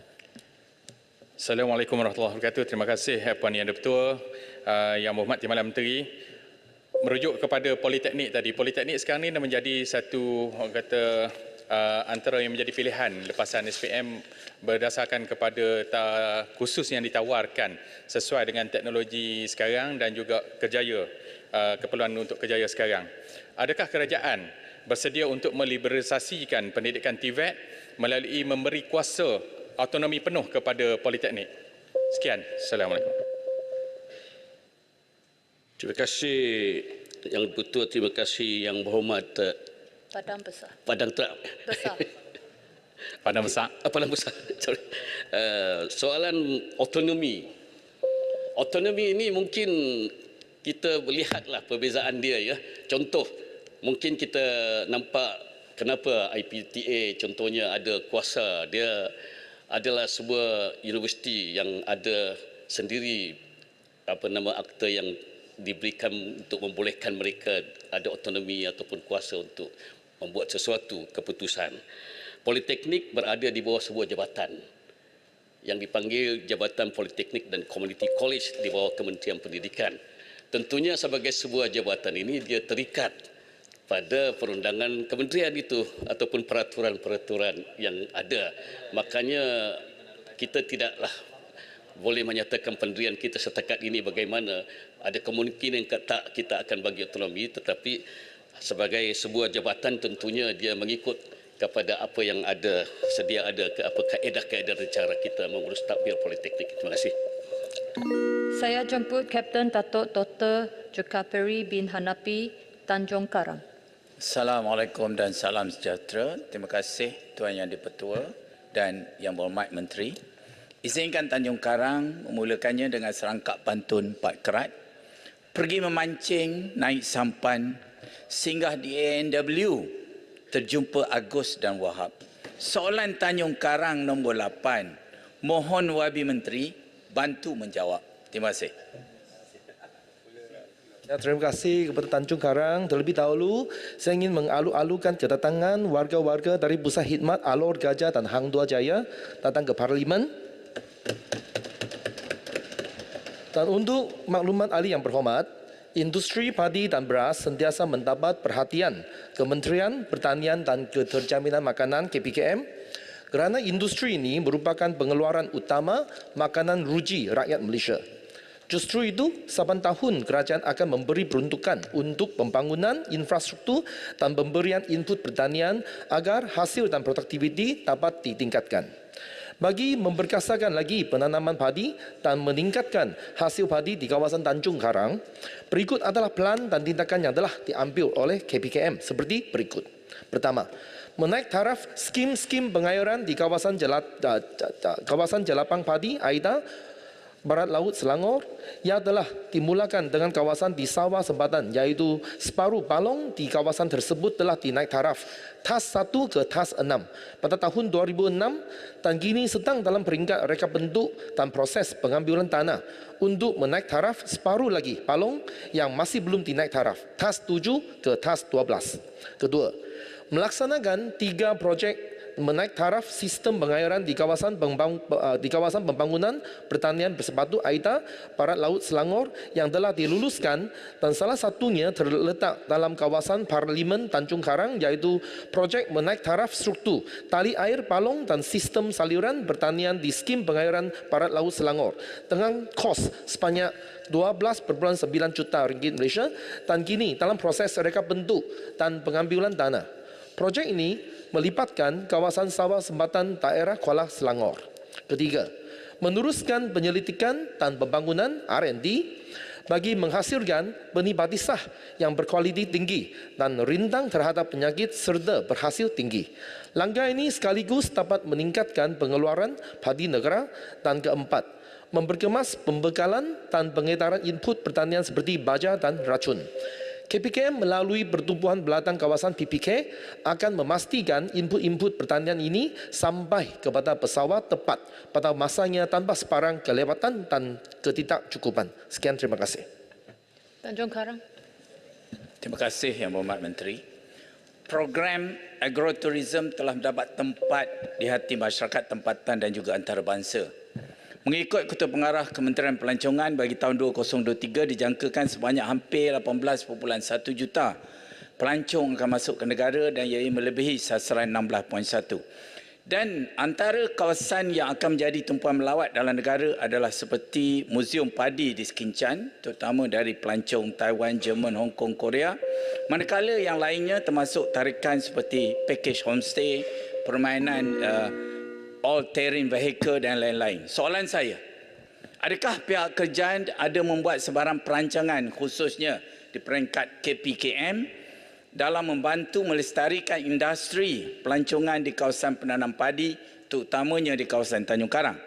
Yang kedua, sebagaimana health tourism, agrotourism juga sangat berpotensi untuk dimajukan. Jadi, adakah terdapat sebarang usaha kerjasama antara KPKM dan Kementerian Pelancongan di dalam membantu pengusaha sektor tempatan bagi menambah pendapatan melalui agrotourism serta apakah jenis komitmen tersebut? Jika ada, apakah bentuk bantuan yang disediakan dalam masa yang sama, perancangan di dalam usaha bagi meningkatkan lagi mutu infrastruktur seperti jalan-jalan ladang serta meningkatkan capaian internet bagi kemudahan para pelancong di masa akan datang? Akhir sekali Tuan Yang Dipertua. Cukup, terlalu panjang. Sila jawab. Terima kasih. Ya, terima kasih kepada Tanjung Karang. Ada terdapat satu taman agroteknologi Marti dekat Tanjung Karang. Dan saya pun pernah melawat ke kawasan itu. Dan taman agroteknologi Marti ini dia adalah salah satu pusat agroturism juga. Di mana pelawat-pelawat dapat menikmati macam mana nak cucuk tanam, macam mana nak mengayuh sampan dekat sana. Taman Agroteknologi Marti, saya berpendapat saya boleh menjemput YB Tanjung Karang juga melawat kepada Taman Agroteknologi ini. Dan selain daripada ini, untuk bantuan untuk membangunkan agroturism ini, salah satunya adalah melalui grant agroturism atau grant pelancongan ni, setiap satu pemohon dia maksimum dia boleh dapat sampai RM200,000 berbantukan apa yang mereka nak mohon. Dan permohonan ni boleh disampaikan melalui Jabatan-Jabatan Pertanian Daerah. Terima kasih. Pulai. Terima kasih Timbalan Ketua. Terima kasih atas jawapan Timbalan Menteri. So kita dapat maklum tentang usaha-usaha yang dibuat di Tanjung Karang ni. Dan Dewan juga diberitahu kita ada projek tanaman padi ini yang akan ditambah baik di sebelah utara. Di Kedah umpamanya 5 kali harvest untuk tempoh 2 tahun. Begitu juga Dewan juga disebut tentang projek di Sabah dan Sarawak, tanah-tanah sana. Soalan saya sekarang kini kita dapat menampung 65% padi dalam negara kita kan. Jadi kalau usaha-usaha ini saya kira dia akan jadi lebih ya, peningkatan penghasilan ini. Apakah kerajaan ada rancang dan bagaimana ia dapat dilaksanakan untuk mengeksport padi ini ke luar negara? Okey, untuk jawapan untuk ahli parlimen Pulai, sampai masa sekarang kerajaan tak ada rancangan yang lanjut untuk mengekspor padi sawah ke luar negara kerana memantangkan SSL untuk penggunaan pasaran tempatan domestik pun belum cukup, setakat 65%. So kerajaan sekarang telah melalui berbagai program kita nak membangunkan, nak meningkatkan SSL ini. Ini adalah matlamat yang penting sekarang. Dan tadi yang berhormat Pulai juga menyebut tentang terdapat beberapa projek atau program yang dinamakan di kawasan-kawasan utara ke Sabah Sarawak, dan sukacita dimaklumkan bahawa kepada kawasan selatan pun ada juga projek atau program yang tertentu. Seperti contoh baru-baru ini yang amat berhormat Menteri Besar Johor datang untuk memberikan kunjungan hormat kepada yang berhormat Menteri, dan KPKM telah bersetuju untuk meluluskan satu peruntukan yang bernilai 3 juta untuk pembangunan atau feasibility study untuk pembangunan padi sawah dekat Johor. Terima kasih. Saya jemput Tuan Koo Pui Tiong, Kota Melaka. Terima kasih Timbalan Speaker. Soalan daripada Kota Melaka, soalan yang ke-9. Terima kasih Yang Berhormat Tuan Yang Dipertua, Yang Berhormat Kota Melaka, tentang soal empangan durian tunggal, asahan dan jus yang disenaraikan oleh SPAN sebagai berisiko tinggi. Kenyataan ini dikeluarkan oleh SPAN berdasarkan laporan pemantauan bekalan air 2022. Timbul kekeliruan sebab istilah empangan berisiko tinggi ini digunakan oleh SPAN dan juga digunakan oleh Flying Squad daripada Kementerian Sumber Asli Alam Sekitar dan Perubahan Iklim NRECC yang dikategorikan oleh SPAN sebagai empangan berisiko tinggi ini ialah tentang soal usia, rekod paras dan simpanan air empangan serta jumlah loji rawatan air LRA di kawasan empangan, dan bukan tentang soal struktur yang dibuat kajian oleh Flying Squad yang memantau empangan-empangan di seluruh negara itu tentang soal struktur. Jadi saya telah minta kedua-dua agensi ini menyelaraskan supaya tidak ada penggunaan istilah yang sama. Bagi menjamin kelestarian sumber bekalan air, SPAN telah mengambil inisiatif seperti berikut, mengadakan pelan tindakan dan langkah mitigasi untuk fenomena El Nino untuk semua pihak berkepentingan. Kita sudah masuk ke tempoh fenomena El Nino. Ada 9 pelan tindakan yang telah dikenal pasti, termasuk penyelarasan operator bekalan air dan pemetongan dan tindakan-tindakan yang perlu diambil oleh SPAN, termasuklah perjanjian persefahaman MOU di kalangan operator-operator air dan garis panduan sedia ada. Kedua, penyelarasan bersama agensi-agensi berkaitan seperti Bahagian Bekalan Air, Jabatan Pengairan dan Saliran, Institut Penyelidikan Air Kebangsaan Malaysia (NAHRIM), Jabatan Meteorologi Malaysia, Badan Kawal Selia Air Negeri serta operator empangan berkaitan isu-isu pelepasan dan simpanan air di empangan. Ketiga, pengurusan dan pemantauan simpanan yang sistematik serta penyediaan prosedur operasi standard pengoperasian empangan semasa musim panas atau kemarau, termasuklah kajian unjuran inflow forecasting dengan izin dan kapasiti empangan bagi pengurusan sumber air yang lebih berkesan. Jadi ini adalah tanggungjawab kita untuk memastikan sumber air yang mampan, yang perlu dimainkan oleh semua pihak, termasuklah kerajaan negeri dan juga pengguna. Terima kasih. Kotak Melaka. Terima kasih Timbalan Speaker. Terima kasih kepada Menteri atas jawapan yang diberikan. Menteri, kalau kita lihat pada tahun 2019, ya, di Melaka telah berlakunya krisis kekurangan air akibat daripada tahap air di empangan terlalu rendah, maka terpaksa diadakan catuan air. Jadi kita harap supaya kementerian dapat memberikan peruntukan yang lebih kepada negeri Melaka untuk kita membuat projek-projek untuk kita dapatkan lebih banyak bekalan air.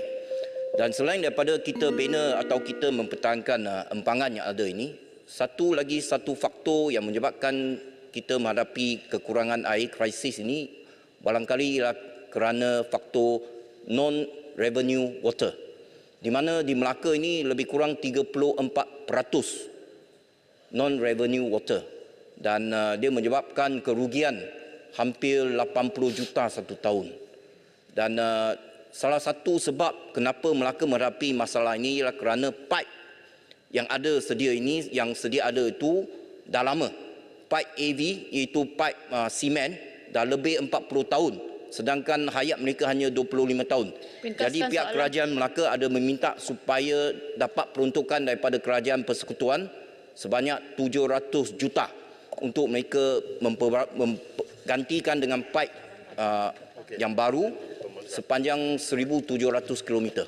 Bolehkah kementerian mendahului permintaan negeri Melaka ini? Terima kasih. Yang berhormat, memang soal kadar air tidak berhasil adalah satu isu yang sangat besar, yang mana kalau di peringkat nasional sebenarnya lebih tinggi daripada Melaka, sekitar 37.2%. Kerugian yang dialami daripada NRW ini adalah 2 bilion ringgit. Ada negeri-negeri yang lebih daripada 50-60% NRW, bermakna lebih separuh daripada air yang dirawat, dibelanjakan wang, tidak dapat dibilkan, tidak dapat sampai pada akaun kerana kecurian, kebocoran dan sebagainya. Jadi apa pendekatan yang telah diambil di Melaka ini, kerana dia berada di bawah 40%, maka dia terlibat di dalam program pengurangan NRW pendekatan 2, dan di bawah pendekatan 2 ini sebanyak 1.371 bilion ringgit diperuntukkan secara grant, secara matching grant, bermakna setiap sen atau setiap ringgit yang dibelanjakan oleh operator air negeri, kerajaan persekutuan akan juga sumbang RM1.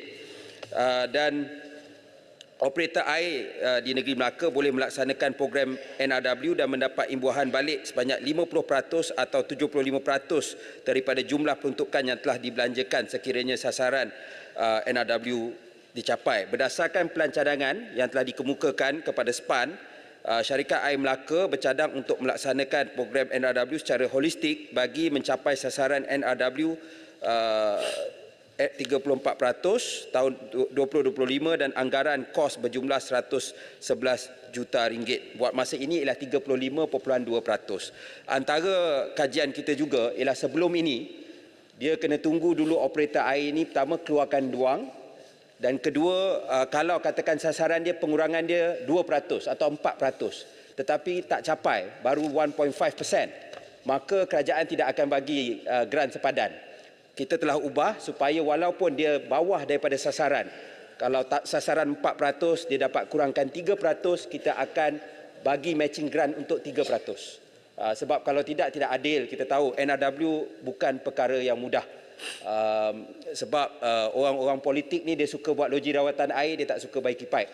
Jadi itu antara cabaran yang dihadapi. Jadi kita akan cuba menanganinya sebaik mungkin. Tambah satu soalan. Bang Krian satu. Yang Muhammad Kulim Bandar Baru dia bangun dulu tadi. Tak maaf Bang Krian. Kalau nak saya boleh bagi. Kalau tak. Silakan. Terima kasihlah. Contoh yang baiklah.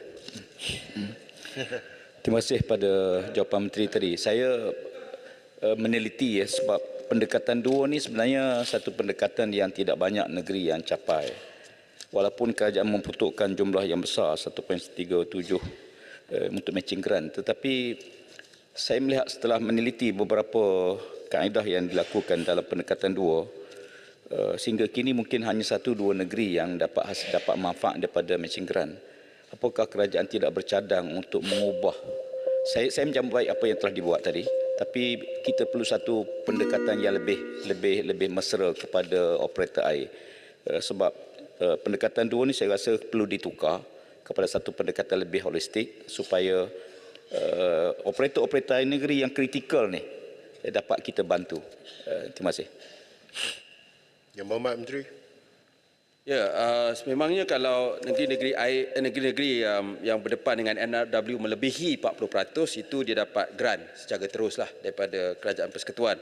Tetapi bagi negeri-negeri yang di bawah 40%, termasuklah Melaka, Selangor, Johor, Pulau Pinang dan beberapa negeri yang lain, mereka di bawah pendekatan dua, tetapi secara rekodnya kalau tak silap saya hanya Selangor dan Johor yang mampu untuk akses. Sebagaimana yang saya katakan, perlu dikeluarkan wang terlebih dahulu, dan cabaran dia kalau dia tak dapat sasaran sebelum ini, maka dia tidak dapat langsung.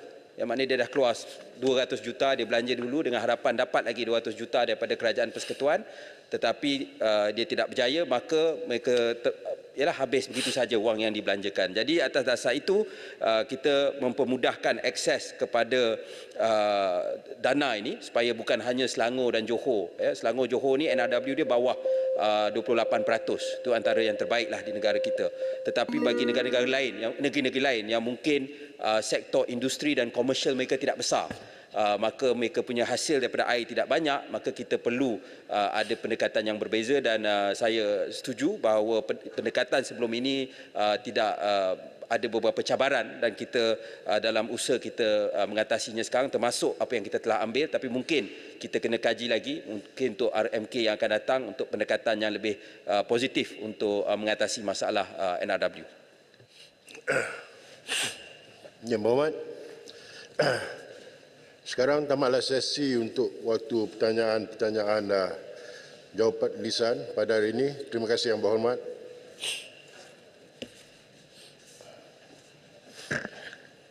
Tuan Yang di-Pertua, mengikut Peraturan Mesyuarat 12/1, saya mohon mencadangkan bahawa mesyuarat pada hari ini tidak akan ditangguh sehingga selesai dibahas dan diputuskan di peringkat jawatankuasa Kementerian Komunikasi dan Digital dan Kementerian Pembangunan Wanita, Keluarga dan Masyarakat bagi rang Undang-Undang Perbekalan 2024 dan usul anggaran perbelanjaan pembangunan 2024, dan selepas itu Majlis Mesyuarat akan ditangguhkan sehingga jam 10 pagi pada hari Kamis, 23 November 2023. Yang Berhormat Menteri, ada yang menyokong?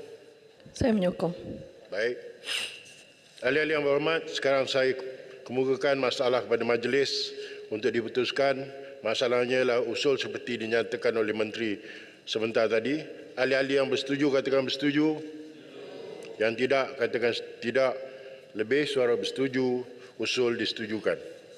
Aturan urusan mesyuarat dan usul-usul menyambung semula pertimbangan ke atas Rang Undang-Undang Perbekalan 2024 DR 31/2023 dan usul anggaran perbelanjaan pembangunan 2024 dalam jawatankuasa sebuah majlis. Majlis dalam jawatankuasa bentara Jokma.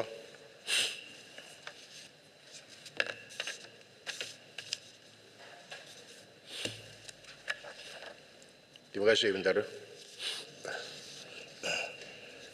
Kepala Bekalan B 47 dan Kepala Pembangunan P 47 di bawah Kementerian Komunikasi dan Digital terbuka untuk dibahaskan. Di dalam senarai yang telah diberi pada saya, terdapat seramai 18 orang yang berhormat akan berbahas. Senarai adalah seperti berikut.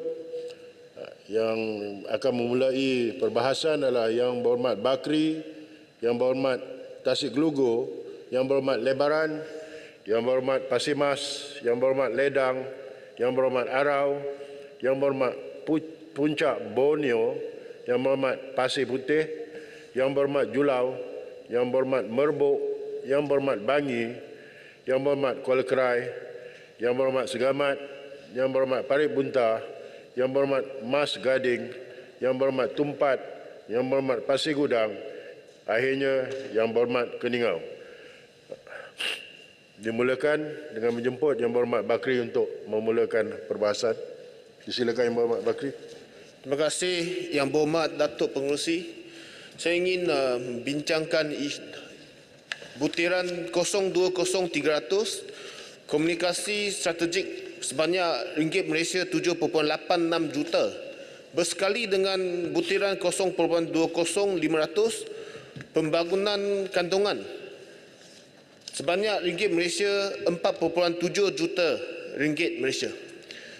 Yang Berhormat Datuk Pengerusi, kita sekarang berada dalam zaman teknologi maklumat, iaitu era cyber.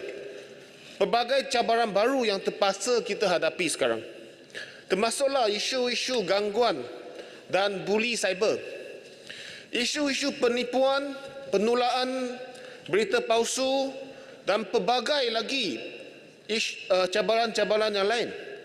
Kesemua ini saya lihat kita perlu menjalankan ataupun mengangkat agenda memperkasakan literasi media dalam kalangan rakyat yang terdiri daripada pelbagai kaum, pelbagai agama dan pelbagai peringkat. Yang Berhormat Datuk Pengerusi, literasi media dia merujuk kepada keupayaan masyarakat dalam mengakses, memahami, menganalisis dan menilai sesuatu kandungan mesej ataupun maklumat, sama ada dia adalah penting dalam konteks era digital pada masa sekarang. Teknologi seperti deepfake telah membawa cabaran baru dalam era cyber ini. Penyebaran video dengan teknologi deepfake yang serupa dengan orang sebenar amatlah sukar dibezakan. Dalam era ini, bukan hanya kerajaan atau institusi utama yang mampu menyebarkan berita atau maklumat, malah setiap individu dengan akses internet juga boleh menyebarkan maklumat melalui media sosial. Dulu sekiranya kita kata apa-apa maklumat kita mendapat daripada sumber yang begitu tunggal, begitu sedikit, iaitu sama ada daripada radio, televisyen ataupun daripada surat khabar. Tetapi kini fenomena ini telah berubah. Kalau kita pergi ke kampung-kampung, kita perhatikan di warung, di kedai kopi, apabila apik-apik sembang dalam kedai kopi, mereka kata Facebook cakap demikian. Kalau dulu dia akan cakap surat khabar cakap demikian. Tapi kini dia akan cakap ini menurut Facebook. Ada yang lebih canggih lagi. Dia kata menurut TikTok. Arau sukalah. Dia apa-apa dia akan bergantung kepada maklumat yang didapati melalui media sosial. Maka adalah penting kerajaan untuk berbuat sesuatu. Yang berhormat Datuk Pengerusi, fenomena echo chamber ataupun filter bubble yang dibawa oleh algoritma media sosial ni, dia menjadikan keadaan seperti ini lebih teruk. Di mana ramai pengguna hanya terdedah kepada maklumat yang hanya akan memperkukuhkan atau mendalamkan persepsi atau pandangan mereka sendiri.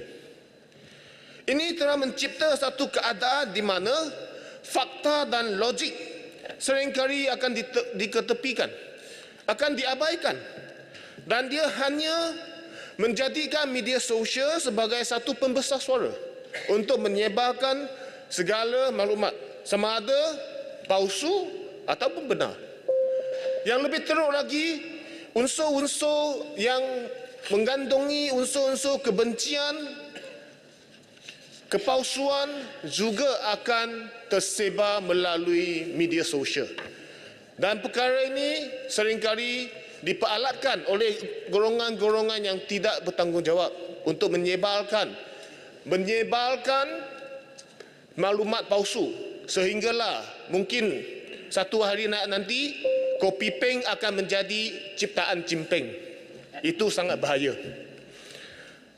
Yang berhormat Datuk Pengerusi, walaupun ada pelaksanaan undang-undang seperti Akta Jenayah Komputer tahun 1997, Akta Komunikasi dan Multimedia 1998, Akta Hasutan 1948 dan beberapa akta lain dengan kerjasama bersama platform media sosial untuk memadamkan kandungan yang berunsur maklumat palsu dan ucapan kebencian. Tetapi amatlah pentingnya untuk kita memperkasakan masyarakat supaya lebih celik digital. Sebab usaha-usaha untuk memadam kenyataan-kenyataan palsu ni kadang-kala dia akan menjadi terlambat. Dan apabila kandungan itu dipadamkan, sebenarnya maklumat telah tersebar luas. Maka saya harap kerajaan memperkasakan atau mempertingkatkan lagi usaha-usaha ini. Saya memang menghargai usaha kementerian melalui laman sesawang seperti Klik dengan bijak, sebenarnya .my dan juga mydigital.kkd untuk meningkatkan literasi media digital. Namun program-program outreach yang aktif juga amat perlu untuk melibatkan lebih ramai individu. Sila gulung. Boleh.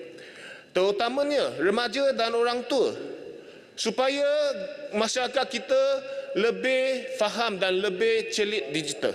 Dengan ini, saya ingin bertanya kepada kementerian, adakah pihak kementerian akan menganjurkan program-program outreach seperti camp atau khususnya kepada golongan remaja dan orang tua untuk meningkatkan kemahiran literasi media? Berapakah jumlah modul yang telah dibangunkan untuk pendidikan literasi media? Berapa ramaikah individu yang telah mendapat manfaat melalui program-program ini? Dan apakah impak atau keberkesanannya terhadap peningkatan kesedaran literasi media di kalangan masyarakat? Melalui pendekatan holistik yang merangkumi undang-undang, pendidikan dan kesedaran, saya yakin kita dapat membina masyarakat yang lebih resilient dan berinformasi untuk menghadapi cabaran era cyber yang semakin rumit pada hari ini. Sekian, terima kasih. Terima kasih Yang Berhormat Bakri. Dipersilakan Yang Berhormat Tasik Lugo. Terima kasih Datuk Pengerusi. Assalamualaikum warahmatullahi wabarakatuh dan salam sejahtera.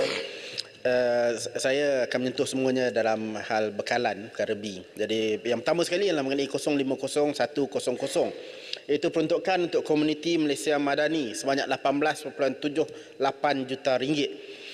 Saya nak timbulkan mengenai apakah rasionalnya program ini diwujudkan dalam keadaan kementerian sebenarnya sudah mempunyai pelbagai mekanisme untuk menyampaikan maklumat kepada rakyat. Dalam kenyataan media yang kita baca sebelum ini dikatakan bahawa kerajaan akan menubuhkan 1,878 komuniti madani. Dan bagi saya ini satu bilangan yang amat besar. Kalau di Pulau Pinang saja, saya baca dalam satu keratan akhbar baru-baru ini, dikatakan ada 120 komuniti madani akan ditubuhkan. Di Pulau Pinang kita ada 40 Dewan Undangan Negeri, maksudnya satu Dewan Undangan Negeri ada 3 komuniti madani. Di kawasan saya di Tasik Gelugor, kita ada 3 Dewan Undangan Negeri, maksudnya ada 12. Jadi kebimbangan saya ialah komuniti madani ini akan ditubuhkan dan dioperasikan sebagai satu jentera yang bersifat politik kepartian. Saya meminta jaminan daripada pihak kementerian bahawa penubuhan komuniti madani ini tidak akan ditubuhkan berdasarkan kepentingan politik kepartian. Kita libatkan komuniti secara betul-betul, libatkan komuniti secara keseluruhan, barulah berbaloi dengan peruntukan yang diberikan. Dalam ucapan Belanjawan 2024 juga, Yang Amat Berhormat Perdana Menteri mengatakan bahawa ada 1 bilion ringgit diperuntukkan untuk aktiviti komuniti madani melalui, saya baca, melalui geran antara RM50,000 sehingga RM100,000. Jadi persoalan saya, adakah 1 bilion ringgit ini adalah untuk program yang sama? Adakah ia akan digunakan oleh komuniti madani yang diletakkan di bawah Kementerian Komunikasi dan Digital? Sebab apabila saya semak dalam perincian, 1 bilion ini tidak dinyatakan. Dan apakah sekiranya ini adalah peruntukan untuk digunakan oleh komuniti madani yang dimaksudkan dalam KKD ini, apakah kriteria untuk membolehkan mereka mengakses dana yang diperuntukkan oleh pihak kementerian, oleh pihak kerajaan seperti yang diumumkan dalam ucapan Belanjawan Yang Amat Berhormat Perdana Menteri. Tapi berbalik pada persoalan asas yang saya timbulkan tadi, iaitu mengenai jaminan bahawa komuniti madani ini tidak digunakan sebagai jentera politik yang berbentuk kepartian. Kita sedia maklum bahawa sebelum ini ada saja jentera politik yang ditubuhkan, dibicarakan dalam perbahasan Belanjawan dan akhirnya menjadi lantikan-lantikan kepada mereka yang ada jawatan dalam parti-parti politik. Jadi saya sekali lagi memohon jaminan daripada pihak kementerian bahawa dalam melantik mereka yang menganggotai komuniti madani ini, ia tidak akan dijadikan satu ruang untuk menyalahgunakan dana kerajaan untuk memberi allowance kepada mereka yang pegang jawatan dalam parti di peringkat bahagian ataupun cawangan. Seterusnya, dalam hal yang sama mengenai komuniti madani ini, saya nak tanya juga, adakah wujud pertindanan dari segi peranannya dengan JCOM yang diletakkan di bawah JPM, di bawah Jabatan Perdana Menteri? Kenapa tidak pihak kementerian hanya mengambil alih JCOM yang setelah pun ada di bawah Jabatan Perdana Menteri dan dioperasikan di bawah KKD supaya kita boleh menjimatkan perbelanjaan kita? Ini adalah satu perkara yang lebih efisien dan lebih efektif bagi saya. Dan kita lihat juga bahawa sebenarnya JCOM ini dari segi peranannya, saya rasa ada kegagalan yang berlaku, yang mana salah laku ataupun dakwaan salah laku di peringkat JCOM yang kita sekarang ni kita kenali sebagai skandal ANW ni, sehingga hari ini Perdana Menteri yang melantik Ketua Pengarah tidak memberikan komen. Kalau Perdana Menteri part-time kita tak boleh menjalankan tugas tentang JCOM, saya mencadangkan ambil alih JCOM, letak di bawah KKD, sebab itu lebih menjimatkan, mungkin lebih efektif peranannya.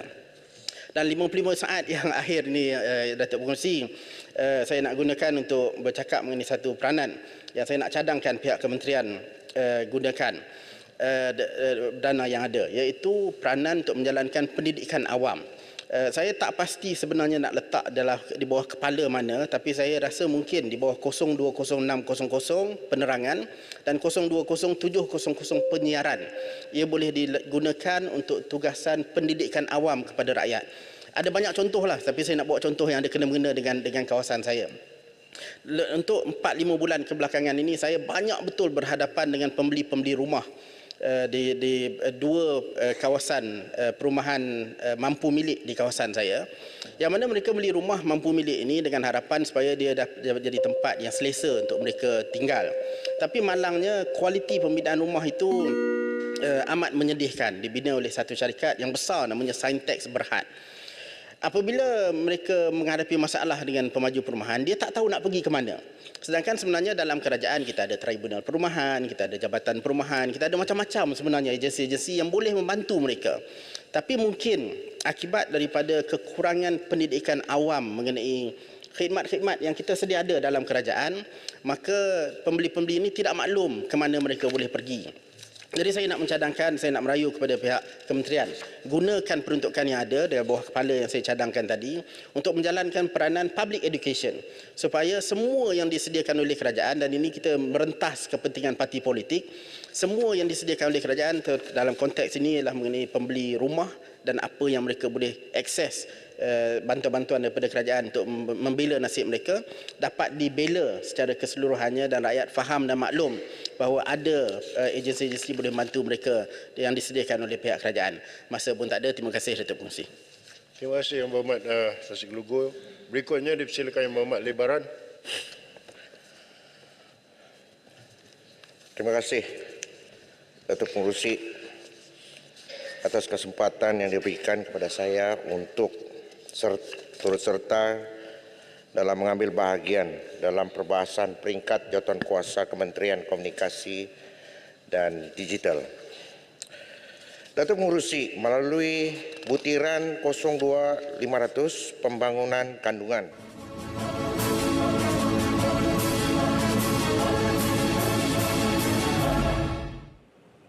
Baik, sekarang ini sedang berlangsungnya perbahasan peringkat jawatankuasa Kementerian Komunikasi dan Digital bermula dengan Yang Berhormat Ahli Parlimen Bakri dan diakhiri dengan Yang Berhormat Ahli Parlimen Keningau. Baik, anda boleh terus saksikan kami di saluran berita RTM, di RTM Klik dan juga perseriman secara langsung seperti yang tertera di kaca TV anda sehingga selesai persidangan untuk hari ini.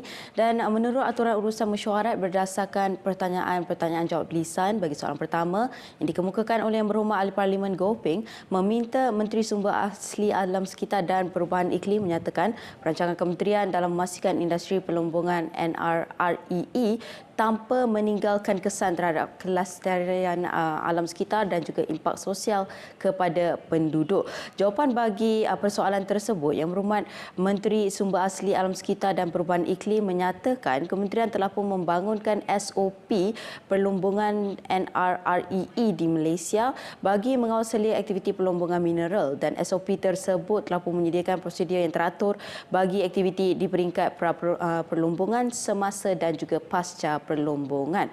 Soalan seterusnya dikemukakan oleh Yang Berhormat Ahli Parlimen Bukit Gantang meminta Menteri Kerja Raya menyatakan perancangan bagi mengelakkan kesesakan lalu lintas di laluan sempit di kawasan pertembungan di antara 3 laluan utama ke Bukit Gantang dan Taiping, iaitu Lebuh-Raya WCE susur keluar Cangkat Jering, Lebuh-Raya Plus susur keluar Cangkat Jering dan laluan Persekutuan FT060 Cangkat Jering Batu Hampang. Jawapan bagi persoalan tersebut, berdasarkan kajian kementerian, laluan ini mencukupi untuk menampung trafik sedia ada.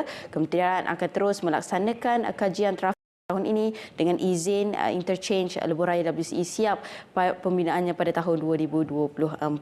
Prosedur bagi permohonan projek membina jalan baru atau menaik taraf jalan persekutuan sedia ada adalah melalui kerajaan negeri berdasarkan senarai keutamaan negeri yang dikemukakan kepada kementerian ini melalui penyelarasan antara unit perancangan ekonomi negeri dan Jabatan Kerja Raya Negeri. Soalan selanjutnya oleh Yang Berhormat Ahli Parlimen Ipoh Barat meminta Menteri Sumber Manusia menyatakan 2 perkara. Yang pertama iaitu langkah-langkah yang telah pun diambil oleh kerajaan untuk memastikan semua majikan termasuk majikan mikro, kecil dan sederhana SME mematuhi polisi cuti bersalin telah pun ditetapkan iaitu 98 hari mulai 1 Januari 2023 dan juga bilangan majikan yang gagal mematuhi polisi tersebut. Baik, saya kira sampai di sini sahaja. Kita jumpa lagi esok. Sekian daripada saya, Raja Sufia Raja Arif. Anda boleh terus saksikan kami di RTM Klik dan juga perseriman secara langsung ataupun di saluran berita RTM. Kita jumpa lagi esok. Assalamualaikum warahmatullahi wabarakatuh.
daripada